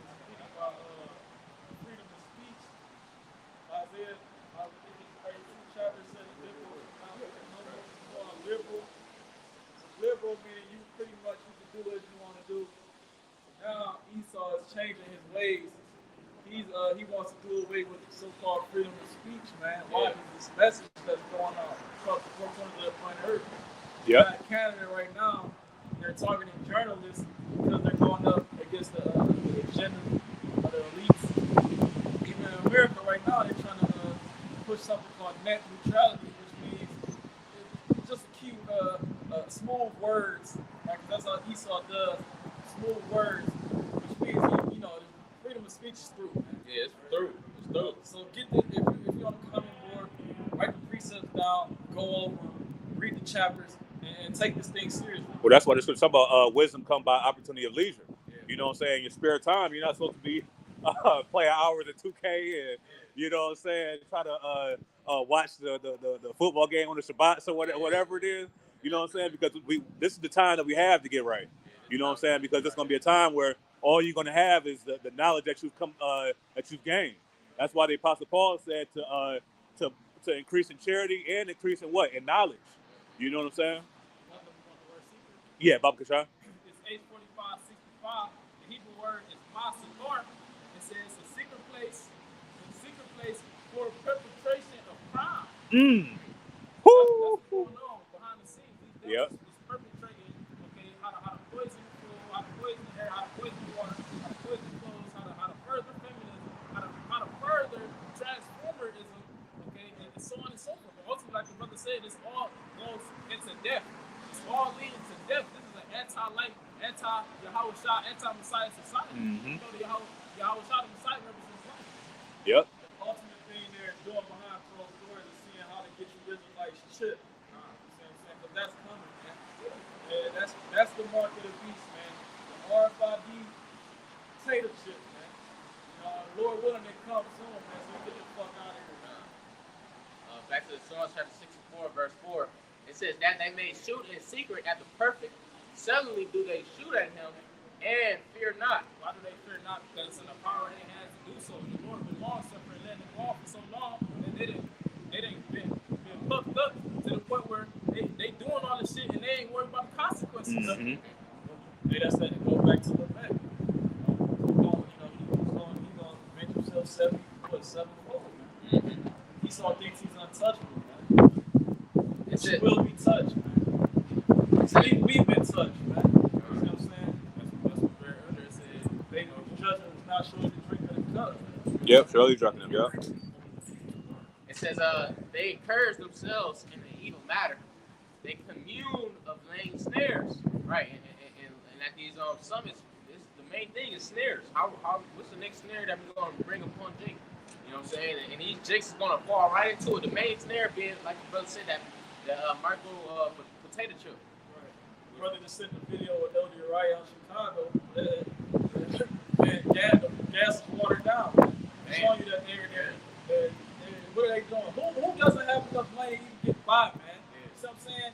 Jake has to fill up his gas tank fucking 2-3 times a week. And he's not even driving far, man. Probably driving less than 100 miles a week. And you got to fill that shit up 3 times a week, man. But that's an attack on you Israelites, man. You don't want that suffering, man. And when this digital currency comes in, and this blockchain comes in, everything is on the cloud, what are you going to do, man? That's the main question. What are you going to do? We know we're going to trust in the Lord, man. You niggas going to trust in man. It says they encourage themselves in an evil matter. They commune of laying snares privately. They say, who shall see them? For example, okay, within the last couple of years, you had the scamdemic, or we call it a pandemic, because it was all planned out. It was a big ass trap. They say, who shall see them? Who gonna see us conditioning the people to get used to accepting a digital society? Who gonna see? And guess what the Lord see? He reveals it to the servants, the prophets. We the ones that bring it out. Getting with the prophets of heart on down to the like-minded brothers. These devils is being exposed. The deceit is being quenched. It says they search out iniquities. They accomplish a diligent search. See, these devils is diligent. Going back to what? Diligent goes back to a constant effort. These devils constantly, okay, plotting to do wickedness, okay, against, first and foremost, the Lord's people and the Lord, and even the whole earth. Okay, they got animals in zoos. They got fishes committing suicide. They make it, they say it a nice way and say beating themselves. It's all done by diligent search. You get the etymology of the word plot? Yeah, plot. P-L-O-T. They even test out this chemical called astrazine on frogs, which may turn male frogs into female frogs. What do? They put these things in food and water, just like having a lot of estrogen, and a lot of women having testosterone. Also, the foods got play a role in that. Men having estrogen. Yep. Testosterone. Okay, these devils, they've been studying on Jake since we've been over here. Since they've been ruling over us, they've done studies and conducted studies to the point where they know what chemical compounds to put together to affect certain hormones and things like that. And it's like if you got it out. Somebody could look up mad scientists on Google. Yeah, the brother got this word plot real quick because you had mentioned they tried to plot against us. This is the word plot. In the modern line, this is late Old English plot, small piece of ground, defined shape, word. Look at the verb definition. Okay, slide. Okay, it says to make a map or diagram of laydown on paper according to a scale. Was that another word for that is a blueprint. Yep. These devils, they got a whole blueprint mapped out. Okay, and we see it playing out piece by piece. You had this scandemic. Okay, then they said you can take the diapers off your face. That was the peace and safety. Now it's another boogeyman about to come around with Lord Willis to see him. Can't forget, they said, I think The Posh. uploaded it on You get on your page. Ezekiel 28. Said the CDC said 99% or something like that. Because, like I said, it's a boogeyman. And here it is, the CDC. Okay, I ain't gonna say what it means. You can look it up. The CDC. They say that they fake the numbers with 99% of COVID deaths. Yeah. So I didn't even say it, but they fake the numbers because they said with the post that says on the community section of YouTube was that a lot of the deaths that they classified as C deaths was really from other things. Right. They made it seem like it was from this to play a trick on the mind, Yep. push out that fear to make people come and submit and take Right. the juice. But you also, because remember around the time we was prophesying about this and talking about this when it was going on, you had people running up to the hospitals, like you had like angry Edomites and civilians like running up to the hospital. Where the line at? You know what I'm saying? Recording, you know what I'm saying? And ain't nothing there. You know what I'm saying? So we were saying like, why is this not adding up? Why you saying all these people dying from disease, but then you got these crazy people going up to the hospitals and ain't shit going on. It look like a regular day, if not empty. You know what I'm saying? Because it's all a plot. It's all a scheme. You get that real quick, Ezekiel 28, and then you can go back to that Adam real quick. Yeah, kind. Ezekiel 28:1, the word of the Lord came again unto me, saying, Son of man, say unto the prince of Tyrus, thus saith the Lord Yahweh, because thy heart is lifted up, and thou hast said, I am a God, I sit in the seat of God, in the midst of the sea, yet thou art a man and not God. Though thou set thy heart as the heart of God. Mm-hmm. And that Prince of Tyrus, that so-called Esau Edom, okay, the Edomites, they the modern day Prince of Tyrus, and that's what they hearts are lifted up against the Most High to the point where they saying, they in the Christian churches tell you that artificial intelligence can overcome death. They're not even speaking about the Messiah. They're not even going to the scriptures to show you that they are against the Most High. They think that they are the Most High. Yep. But the scripture just said that thou art a man and not the Most High. You continue on out. Behold, thou art wiser than Daniel. And you see, and Esau is wiser than Daniel, man. And Daniel was one of the wisest men that the Lord put the Spirit on, man. You know, but this is why he's able to move in subtlety and to do these things in secret, right? Because he's working with Hashatan on the left hand side. You can finish it out. They say there is no secret that they can hide from you. Mm-hmm. With thy wisdom and with thy understanding, thou hast gotten thee riches and hast gotten gold and silver in thy treasures. And that's how they deceive the nations, you know, and through this left hand witchcraft, you know. So with that comes a heavy judgment, man. You know what I'm saying? But that plot, that's the point of that is the plot because they're wiser than Daniel. They understand how things work. You know, they've been getting the revelation of these things even before the world got the. How you think Esau was able to keep 2 steps ahead of the rest of the nations, right? Because they working directly with Satan. But you got it though, Kwamwala. This is plot again in the Edemon Online. It says to make a map or diagram of lay down on paper according to scale, also to lay plans for, conspire to effect or bring about. A conspiracy, man. When you conspire, you're actively basically like gaining intelligence to act out a certain act. You know what I'm saying? So what are we doing? We're conspiring, man. We're conspiring for the coming of Yahweh Bashem Yahushua. Do you know what I'm saying? Then it says usually with an evil intent. Yeah. That's what these devils, want to happen when they move on water. They want to see him to prosper, but the scripture say you won't be able to receive the Lord's elect. Yep. I'm going to grab Psalms 21 and 11. It says, for the intended evil against thee, right? That's that plot, that mission, that they device, they thought. They imagined a mischievous device. It says, which they are not able to perform. They ain't gonna be able to come down on that list with the elect because we are aware of his devices to the spirit of power Yahweh. Well, King David said in Psalms that to hide me from the snare of the fowler. Now, when you look up the word fowler, it goes into a person that traps birds. You know, Esau is constantly setting traps, constantly setting snares and stumbling blocks. You know what I'm saying, to try to throw off the elect, but it's not gonna happen. There's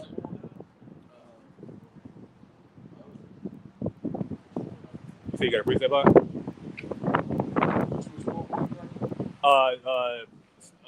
Hide me from the snare of the fowler.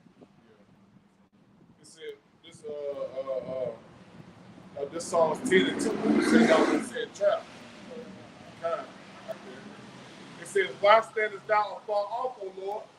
Why hidest thou thyself in times of trouble? It says, the wicked in his pride do persecute the poor.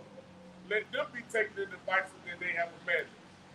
It says, for the wicked both above his heart's desire, and blessed the covetous whom the Lord abhorreth.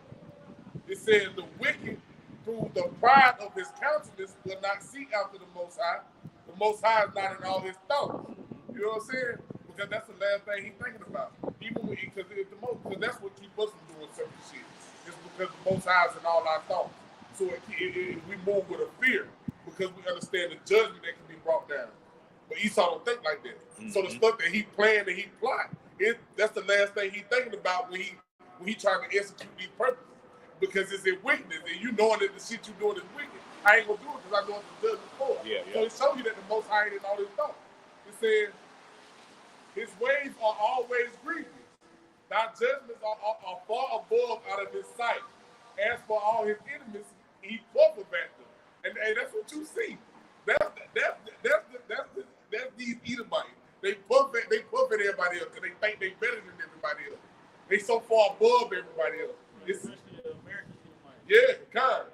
American Edomites. Yep. I think they too, they big shit pop and little shit stuff. Yeah. They think they're them the ones that think they're untouchable. Right. For you to not have a nuclear defense system, nuclear missile defense system, right. that just shows that your pride is on another level. Oh yeah. That's right. Well, that's why it says in Joel, the 2nd chapter, that the horsemen shall not break their ranks, because Esau's pride has because they think they're untouchable. You know, that if Napash would have kept on in that Ezekiel 28, it talks about that I'm a queen. I sit. I am no widow. Roughly paraphrasing, something like that. You know what I mean? No, it's all good. You got it out. You can continue on that Ezekiel 28. No, verse 4, I believe. Verse 4 is saying, with thy Ezekiel 28, verse 4, with thy wisdom and with thy understanding, thou hast gotten thee riches, and hast gotten gold and silver into thy treasuries. By the great wisdom and by the traffic hast thou increased thy riches, and thy heart is lifted up because of the riches. Yep, that's it. Like he said, because of the traffic. So that's because all this import, export, all these motherfuckers he trade with, or even these lands that he infiltrates and he take their resources. Because all these things, that's why he's so proud. Because he done came up off of everybody. He done robbed everybody. You know what I'm saying? He done took something from everybody. And ain't nobody did nothing about it. So he bucked up, he's proud in his heart. Like, ain't nobody do nothing to me. But not understanding that you have my shit out, trying to get ready to roll on his ass in a second. Go ahead, Al. Yeah, you continue on in that because it goes into Revelation 17 where their allies are gonna turn on them. It says verse 6. Therefore, thus said the Lord, because thou hast set thy heart as the heart of God, behold, therefore I will bring strangers upon thee, the terrible of nations, and they shall draw their swords. And what is that? Those are the can you get Revelation 17, like towards the end of the chapter where it talks about these shall hate the whore and shall burn it with fire, because the strangers are talking about these other nations that's going to turn against Esau. Okay, so with Esau Edom coming to its sufficiency, right? The bound that he cannot pass. The Lord is going to put these other nations in a mindset to turn against the Americans, right?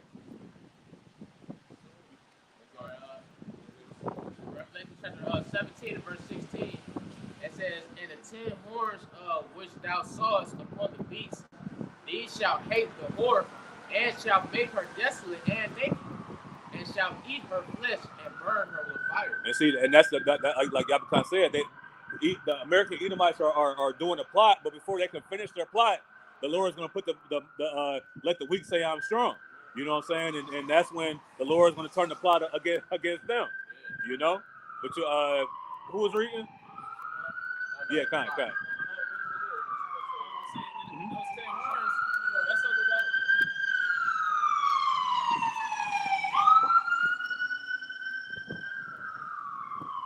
Those 10 horns is talking about the 10 common markets.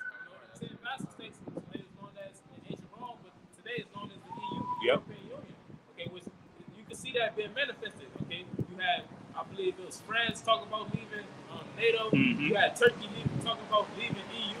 So this is showing that those European nations, okay, the Edomites over there, is starting to come against America. They're starting to be fed up with this bullshit. Yeah, Turkey leaving NATO. France is leaving the EU. Turkey is not part of the EU, but it is a part of NATO. And all these nations, see that America keep funding the Ukrainian war. It ain't there's no saving that fucking place, man. No, and the thing is, Europe is so close to Russia, right? America is putting Europe at risk. Yeah, that's gonna make Russia roll. I'm telling you. Exactly. And Russia is eventually gonna roll on Europe, man. They even said one Satan 2 missile can wipe out the UK, man. You know what I'm saying? So imagine when Russia, when the Lord puts the spirit on the Russians, Gog and Magog, to really get popped, kiss your pop. Yeah, I was just reading an article. It said anywhere from I could be wrong with the number, but about 90 to 100 people just died. You know what I'm saying? Due to like some Russian missiles that came down on Ukraine. I believe it's 51. 51? Yeah, 51. Yep. Yeah, so yeah. So yeah, it's turning up, man. You know. But that's what the scripture says in what's that, Daniel, that the Lord it's the Lord that muster up the host of the battle. You know what I'm saying? So this is all Yahweh Shemashah is doing. Revelation chapter 17, verse 16 again. "And the 10 horns which thou sawest upon the beast, these shall hate the whore." Right. So you got guys coming up and departing from the NATO and the EU. You know what I'm saying? You got, you know what I'm saying? That's the Lord's mustering up the host of the battle. Leading all these nations into the valley of Yahweh Shaphat. You know what I'm saying? That place of judgment where the Lord is pleading. You know, the scripture, like the scripture says, it says, "Shall hate the whore and shall make her desolate and naked, and shall eat her flesh and burn her with fire." And ultimately, the revamp of the Roman Empire is the current beast. I'm saying it's going to be burnt up. The missile's going to come down and it's going to hit multiple spots of the earth. The main spot being America. That's what I'm reading. Verse 17, for God hath put in their hearts to fulfill His will. Everything we see taking place on planet Earth right now is to help the Lord prophecy. Yep. You know, nothing against it. Yep. Beautiful. I Yep. got that backing up for the Lord to fulfill His will. Zephaniah 3:8.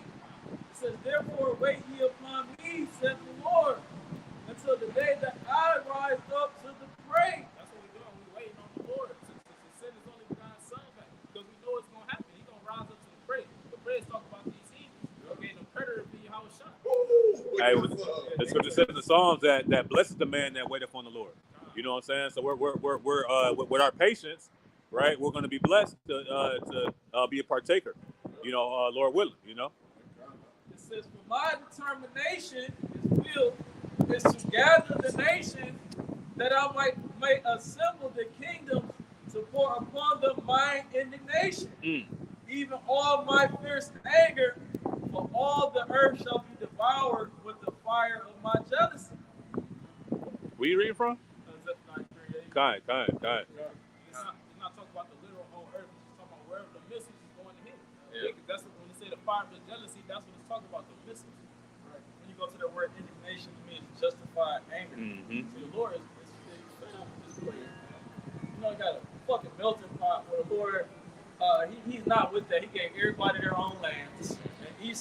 Esau do? He went and read Genesis, the 10th chapter, and he said, "Oh, I'm gonna do the same thing that Nimrod did. I'm gonna gather everybody together." Yeah, he brought nations to himself. Yeah, exactly. He did that, and this is what you see America.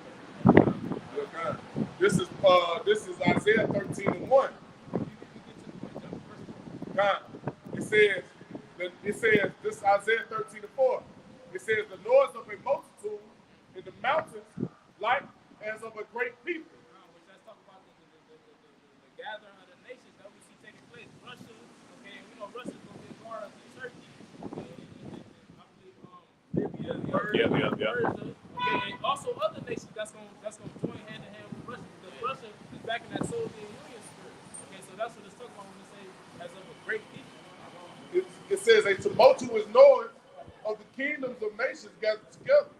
The Lord of hosts, muster of the hosts of the battle. And host is talking about an army. Yeah, you got Joel 3.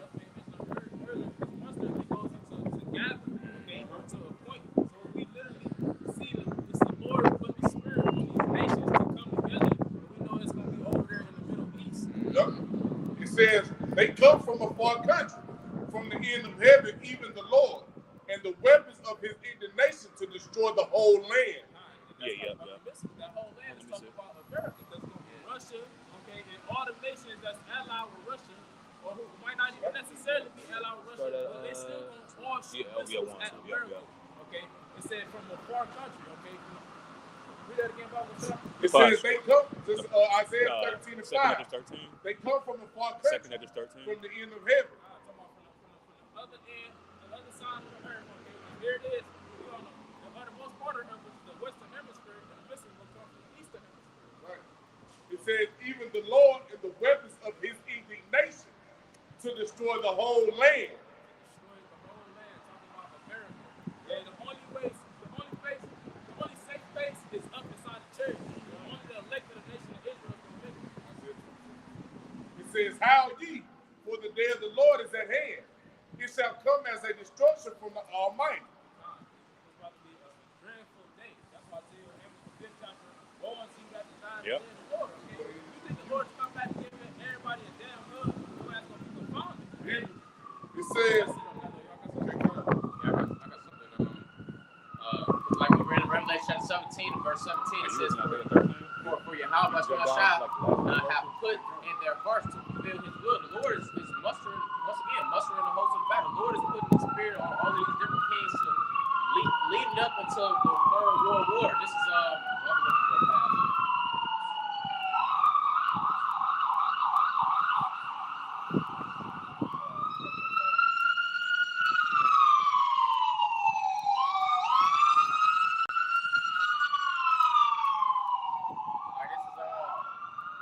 Ezekiel chapter 38 and verse 10.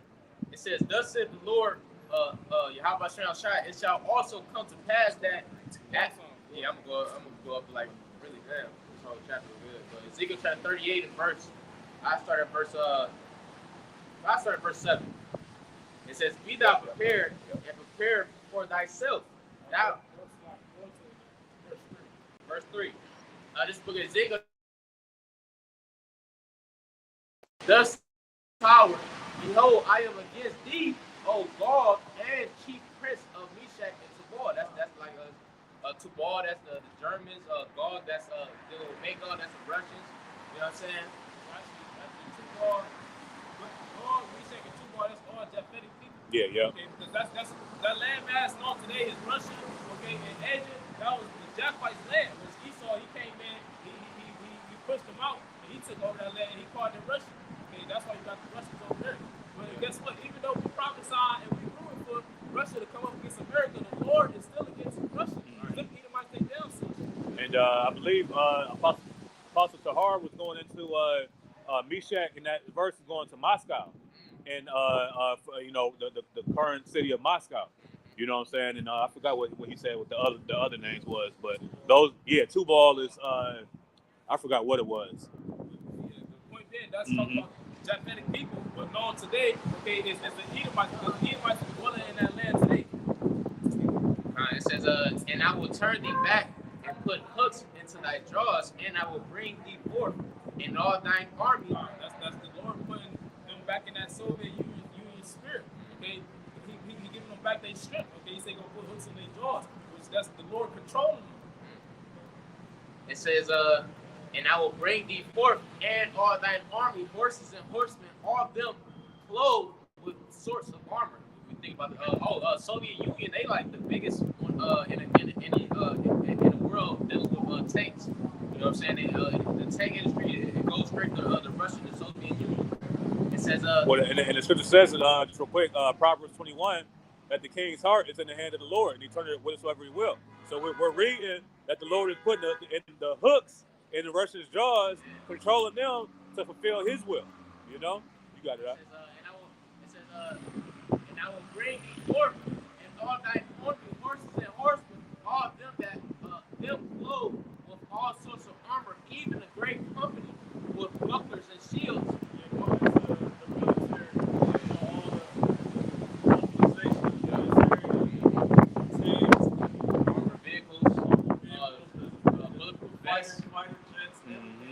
Helmets, all of the equipment that's made for warfare. And then don't forget, some of these military soldiers, they already chipped up and juiced up. Yeah. You know, I remember. Wasn't that a requirement for military members to, you know?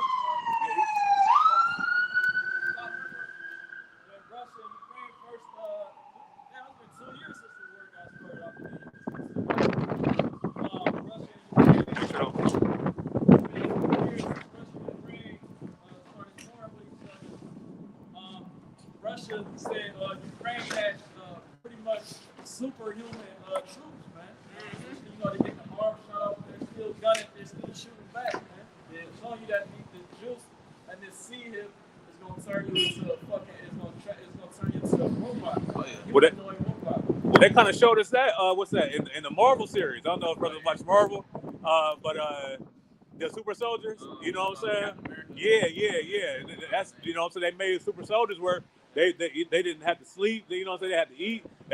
They just was strong as hell. All types of stuff, man. That's that. Who said that? That Esau's a mad scientist. Yeah, mad scientist. Yeah.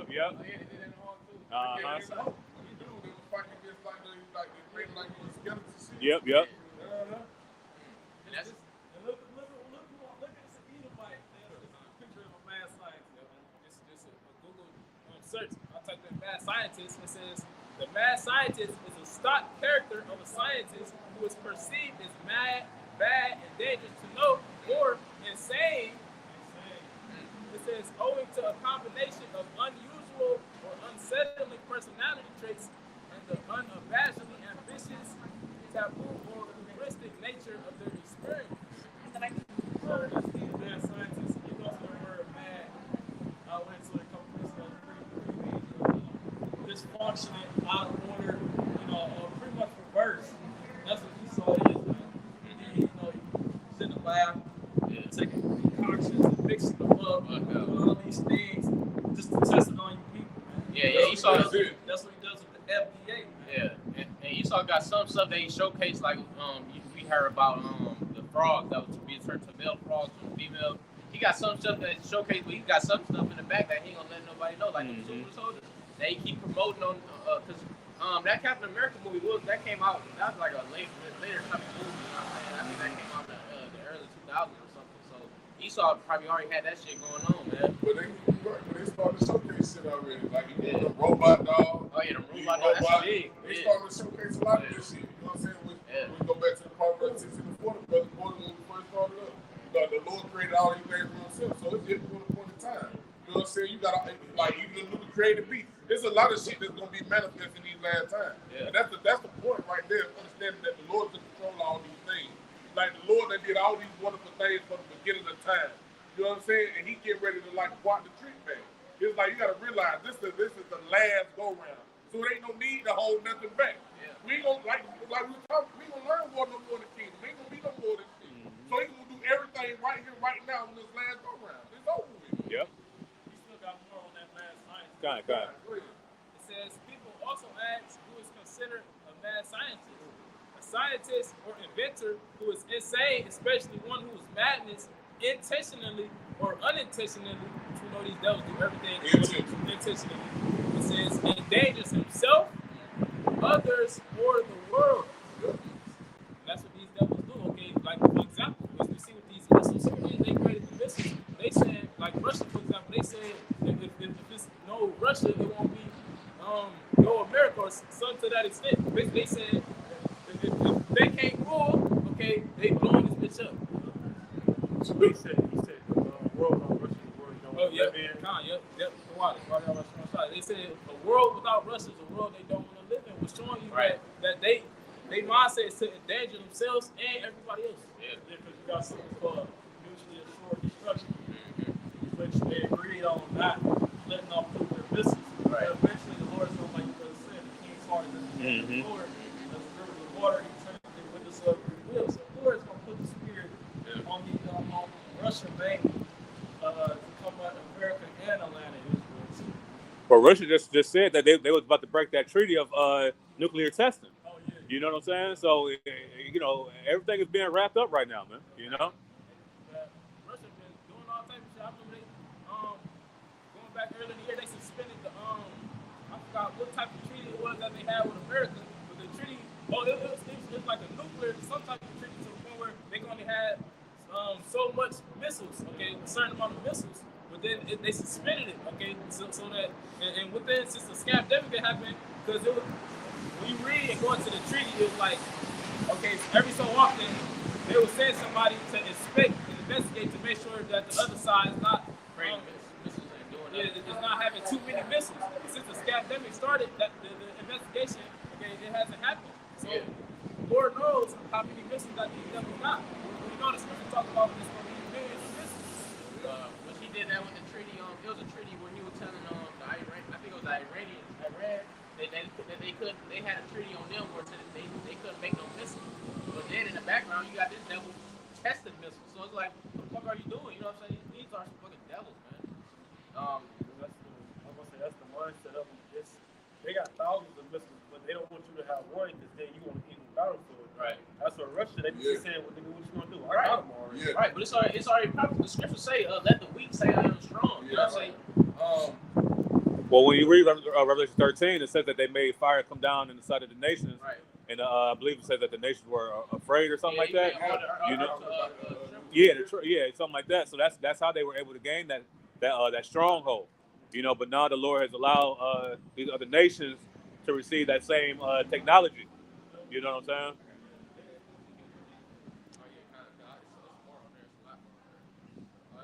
This is Ezekiel chapter 38, and I'm gonna go back. I'm gonna go to verse 5. It says Persia, Ethiopia, and Libya with them. I'm talking about with Russia, okay. Persia today is known as the Iranians. That didn't come about to, I believe, like 1935. Okay, and it said in Ethiopia and Libya, which those so-called African nations. All of them with shield and helmets. So that's them.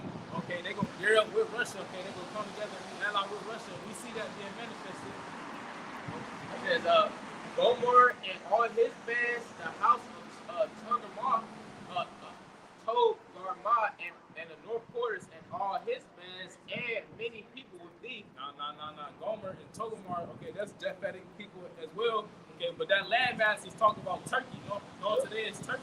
So Turkey's gonna be allied with Russia, but that's why they still do trades, okay, with missiles and weapons and things like that, because it's gonna go to a point where they're gonna join Russia to shoot missiles at America. It says, "Be thou prepared and prepare for thyself, thou and all thy company that are assembled unto thee, and be thou a guard unto them." We don't know how it's gonna play out, but it could get to where, okay, America might do something against one of the nations that's allied with Russia. Then guess what? Russia gonna be a guard unto them. Guard is protection. And then all these nations are joining with the BRICS. No, that's not really being talked about in your mainstream media. The BRICS is an alliance formed with Brazil, Russia, India, China, and South Africa. And they said over 40 nations are trying to join with them, pretty much do away with the American currency, which is the US dollar. Once the US dollar is out of play,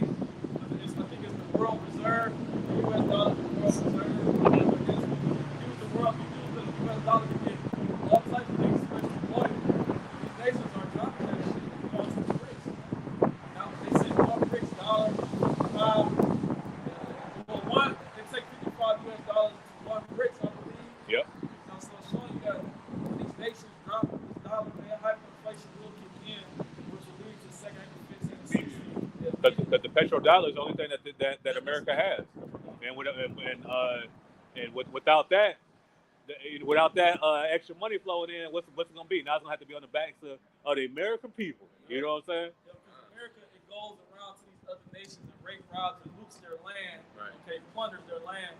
Meanwhile, America has a whole bunch of reserve oils here, untapped oils at that, which they don't want to use their own, they want to use other people. What they do in order to get that? They sow discord, man. You know, they cause chaos. They send in their troops, like we mentioned earlier. They set up plants. You know, you got a whole bunch of World Economic Forum plants in the midst of all these nations right now. Mm-hmm. They weren't voting in. They were put there. Yeah. I'm going to jump down to verse 10 in Ezekiel 38, get to the point.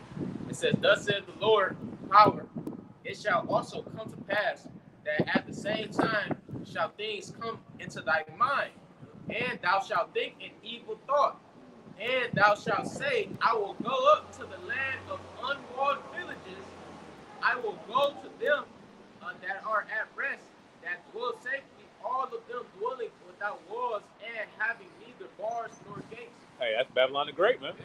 You know what I'm saying? Because why? We had read in Isaiah 47 that virgin daughter, man. You know what I'm saying? So with that because why? Because America's been lax. They haven't been touched. You know what I'm saying? So the land of unwalled villages are at rest, right?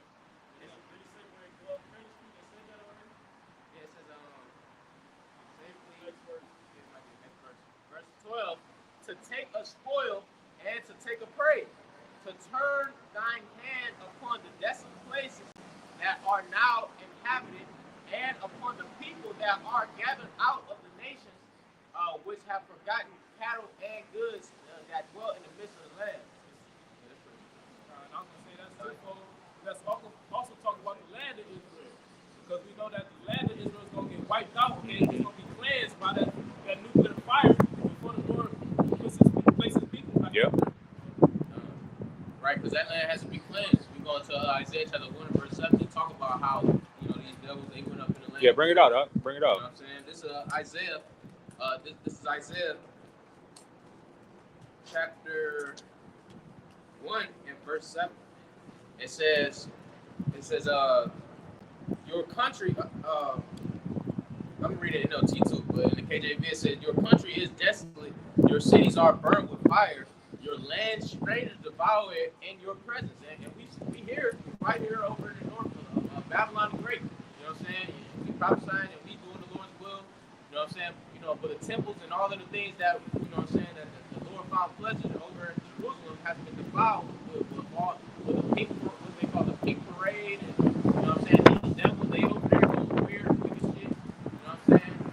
We got all types of wickedness going on, little boys. You know what I'm saying? All types But that's our land is desolate. Could somebody get that in Luke? The time of the talk about what's that? Yeah, kind of shot. Because the people that are over in the land now are not the people of the Lord, man. You got it out. Yep. It's Isaiah 63 in verse 18. It says, "The people of thy holiness have possessed it but a little while." Talk about our land. Because the nation of Israel, they only had 40 years of peace. Okay? That was under King Solomon. It was only 40 years of peace. So we was over there for 80 years. Yeah, but with Solomon it was all peace, but King David was warring to get that. You know what I'm saying? Yeah. So it says, "The people of thy holiness have possessed it but a little while. Our adversaries have trodden down thy sanctuary." Okay, so that shows you that the true people of the Most High was only over there for a short amount of time. Who's the main adversary? Esau, even the so-called white man. Okay, he destroyed the first temple with the Babylonians, then the second temple as the Romans. Yeah. See, now, what is he trying to do? He's trying to come up with this third temple, which is the spirit of our body. Which he wants to have you electronically tagged with a microchip. That's what this white man wants to do to the nation of Israel, these so-called black, Hispanic, Central Native American Indians. Bring that. Was that it on that? I got that Luke for you. Yeah, come on, Bubba Shah. This is Luke chapter 21 and verse 24. It says, "And they shall fall by the edge of the sword." And Negroes, Haitians, and Jamaicans, They shall fall by the edge of the sword by the Roman, starting with Vespasian, Roman emperor, in 66 to 70 AD. Go ahead. It says, and they shall fall by the edge of the sword and shall be led away captives into all nations. Into all nations. The Negroes were sent, they were sent to transatlantic slave trade. You familiar with that? That's what happened. After we fled, go ahead, read. Yeah, well, I was going to answer that point because after we fled, all right, I'm going to read from the top again. It says, and they shall fall by the edge of the sword and shall be led away captive into all nations. All nations. This is why you see Negroes in Europe. This is why you see Negroes in Asia. This is why you see Negroes in Hawaii, wherever they may be. China, all that, yeah. China, Yeah. all the Negroes are everywhere. Go ahead. And Jerusalem shall be trodden down of the Gentiles. Right, Jerusalem, we talk about the Holy Land over there. Is the nations on the other side of that sign? Yep. It's trodden down by the heathens, specifically the so-called white man, Esau, Edom, which is claiming to be the holy people. Go ahead. Until the time of the Gentiles be fulfilled. Until the time of the Gentiles be fulfilled, you got it. And when is it? When is the time of the Gentiles? When the Lord comes back with the word and he calls Jesus Christ. But his true name is Yahweh Shai. Yahweh Shai is Savior or Deliverer. You know, and he's come back to save the nation of Israel, not the whole world. So the Gentiles, which is chiefly Esau, Edom, which is the so-called white man, and then you have the Arabs, the Palestinians, warring over a land that's not theirs. You know, and we over here thinking we're Americans, and the Lord is telling us in the last days you're gonna be raised back up. You know, to understand that you're not American, that you're not black, that you're not Puerto Rican. You know what I'm saying? You got it up. Yep. Understand the history of the Israelites, you got made a covenant with the heavenly Father, even in Egypt. And the Lord saved them out of Egypt under hardcore oppression. Egypt meaning bondage. When they was there, they was doing rigorous work, building the pyramids, built up the society just like we do now. That's why you see on the back of the dollar bill, they'll put up a pyramid. It's showing you that this is modern day Egypt. That's why you're at a low state, you're constantly oppressed, barely getting by, still got to pay the bills. You see what I'm saying? And that's all prophecy. You know what I'm saying? Yep. But when we left out of Egypt, Moses, the so-called black man, which would be a Haitian today, he told me that you were going to Egypt again. You were on ships. Back during that time, we walked down to Egypt. So in order to get to Egypt, you don't take a ship. Talk about miracles. Somebody read Revelation 11:8. Hey, you could have said that when the Lord divided the sea, we walked on dry land, man. You know what I'm saying? So we're going to be able to walk on dry land again out of the second Egypt, out of Babylon the Great. You got that Revelation 11? Revelation 11. 11:8. Somebody read. This is Revelation chapter 11, verse 8. It says, and their dead bodies shall lie in the streets of the great city, which spiritually is called Sodom and Gomorrah, where also Revelation 11 and 8, and their dead bodies shall lie in the street of the great city, which spiritually is called Sodom and Egypt, where also our Lord was crucified. Right.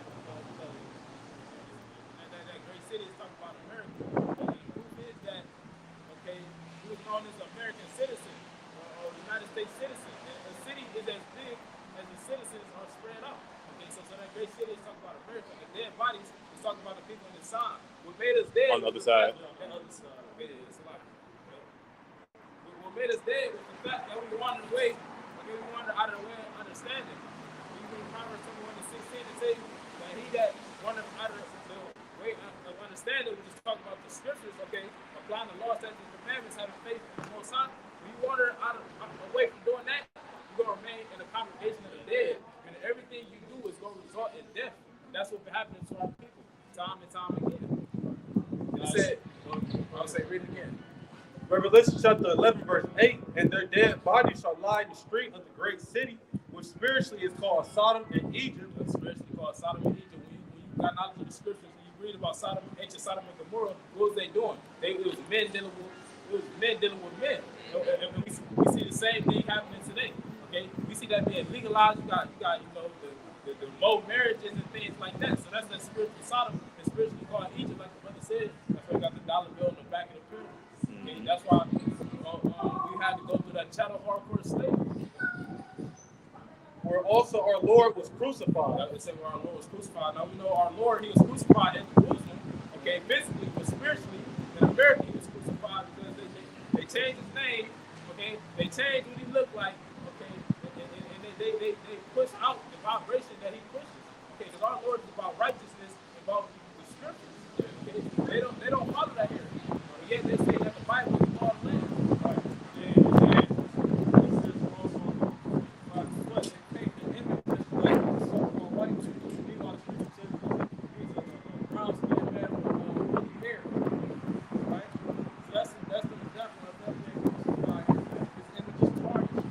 So when you get First Maccabees 3, yeah, kind of.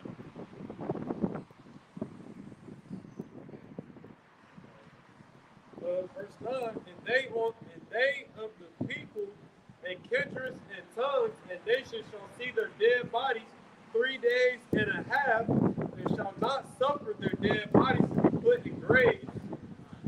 Say they of the kindreds and tongues of people. That's talking about the other heathen nations, so-called Chinese men, so-called Arabs. Okay, they didn't suffer us to be put in graves, but they didn't give us no rest. They ain't tell us who he was, but yet majority of our people say on a daily basis, we go to these damn food spots, we go to convenience stores. Yet they rejoicing over the fact that we didn't been taken down, and that we don't know who we are, and we disconnected from our power. It's First Maccabees chapter 3 and 48. It says, and laid open the book of the law, wherein the heathen had sought to paint the likeness of their images. And that's going back during the Grecian captivity. We started with Alexander.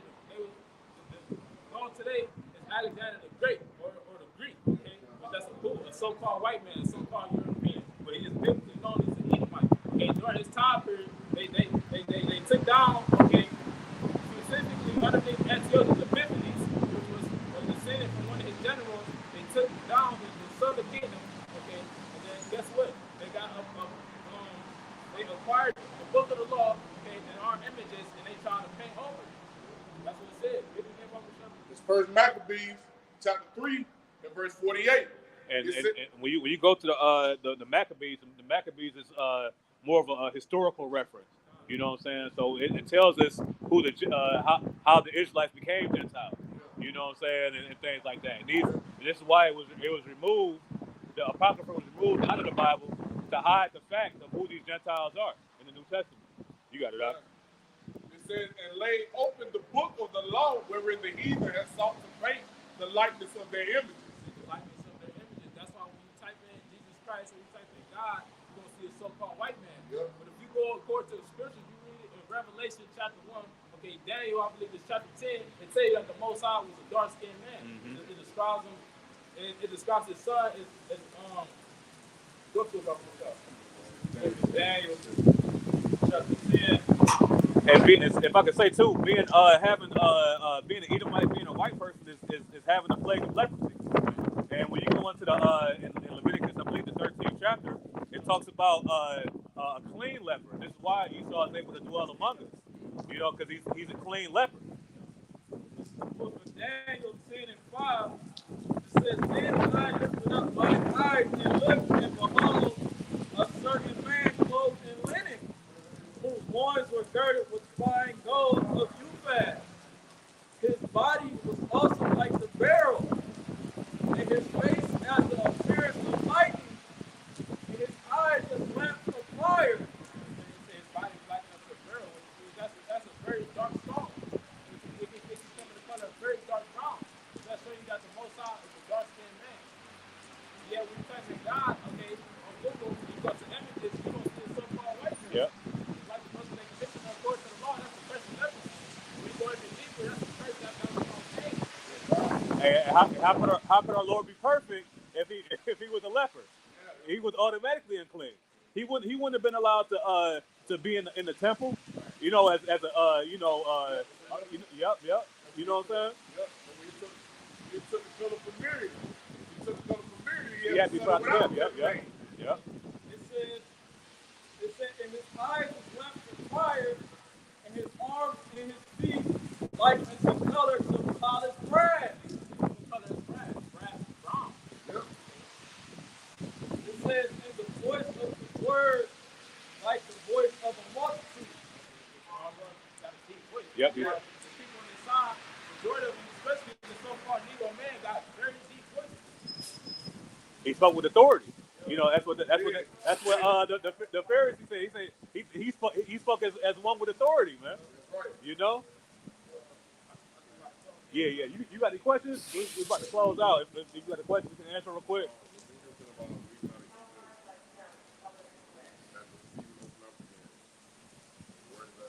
What the second Exodus? Well, can the brother get Isaiah 11 about a highway out of Egypt, real quick? No, it's okay. Because the brothers had mentioned in Revelation the 11th chapter about this is a spiritual Egypt, and who the word is called Jesus Christ is going to come back and save His people from this place again. I got one. Yeah, you got it. It's a highway out of. Chapter 16 and 14. It says, therefore, behold, the days come, said the Lord, that it shall no more be said, the Lord liveth, that brought up the children of Israel out of the land of Egypt. So that land of Egypt is the ancient Egypt with Pharaoh, and when you read about that in Exodus, so it's not going to be any more talked about the deliverance of the Israelites out of the land of Egypt. Go ahead, It says, verse 15, but the Lord liveth, that brought up the children of Israel from the land of the north. So it's going to be a new. We're still going to keep the Passover in the kingdom of heaven, but it's going to be a new holy day. The Exodus out of the land of the north, which is Babylon the Great, which is America. It says that from all the lands whither he had driven them. Because the elect are all over the place. So brothers going to get beamed up in Africa, in Asia, South America, Australia. Even in the land of Israel. Yep, in Israel. Yep, kind. It says, and I will bring them again into their land that I gave unto their fathers. See, why I say again? Because we were in the land for a period of time until we were kicked out because of our disobedience, right? Is that it on that? Yeah, that's it. Kind. This is Hosea chapter 1 and verse 10. It says, yet the number of the children of Israel shall be as the sand of the sea. And why are we the sand of the sea? Because that was the promise that the Lord gave to Abraham, that his seed will be as the sand of the sea and as the stars of heaven. Which cannot be numbered, which cannot be measured nor numbered, and it shall come to pass that in the place where it was said unto them, ye are not my people. This is America. They say that we not the Israelites. You know what I'm saying? Go ahead. Ye are not my people. There it shall be said unto them, ye are the sons of the living power. Because the true sons of the Lord are on that sign right there. You know, so-called Negroes, Latinos, Native and Seminole Indians. Those are the people that were led out of captivity in Egypt.